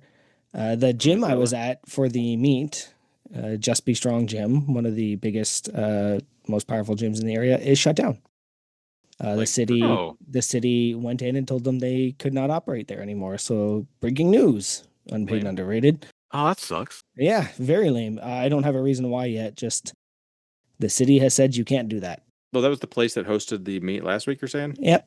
Yep. That was probably a overcapacity fire marshal thing, then you'd think. Well, that wouldn't shut them down. That would temporarily But, shut them I down, mean, it or depends on how the not. article Not you reads. can't be here anymore. The news gets things wrong a lot of the times too. Yeah. So No, maybe. this was directly from the friend that works out there. Interesting point.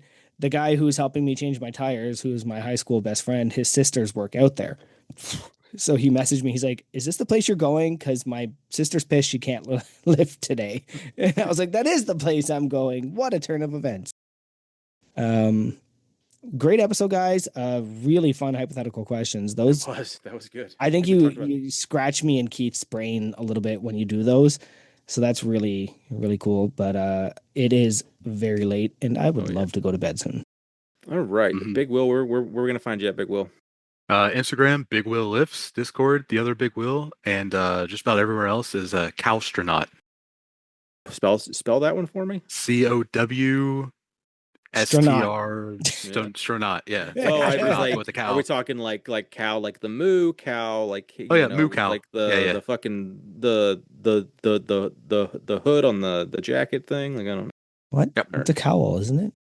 Yeah, but it's late. Did you say cow or cow? Tell me there's a difference cow. in the words. It is. Say both words back to back and tell me No, there's a difference. a hood on a jacket is a cowl. Yeah, and but I'm then- from the then say South. cow. We It's the put all same- of our letters together. Oh, okay. Yep. Cow, It's the- cowl. Yeah, same word. Like it's not, but tell me it sounds different. It's close. Big Joey, where you at? You can find me at Keith _. No, I can't. I can't do it. Damn it! I don't even know your. I know you and I know everything, but I don't know your Instagram handle. I almost had you.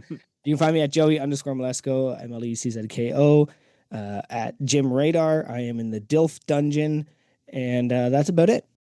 All right, we got the Instagram Unpaid and Underrated Podcast, website unpaidinternpodcast.com. Our YouTube we thought we got hacked for a second, but then it was just the old server playing some tricks on us and grabbing the wrong podcast, but that's all been fixed, so check us out over there. Our favorite place to talk to you guys, though, is the Discord channel under Massnomics page, the U&U channel, where you can learn breaking news. Code Unpaid is our discount code.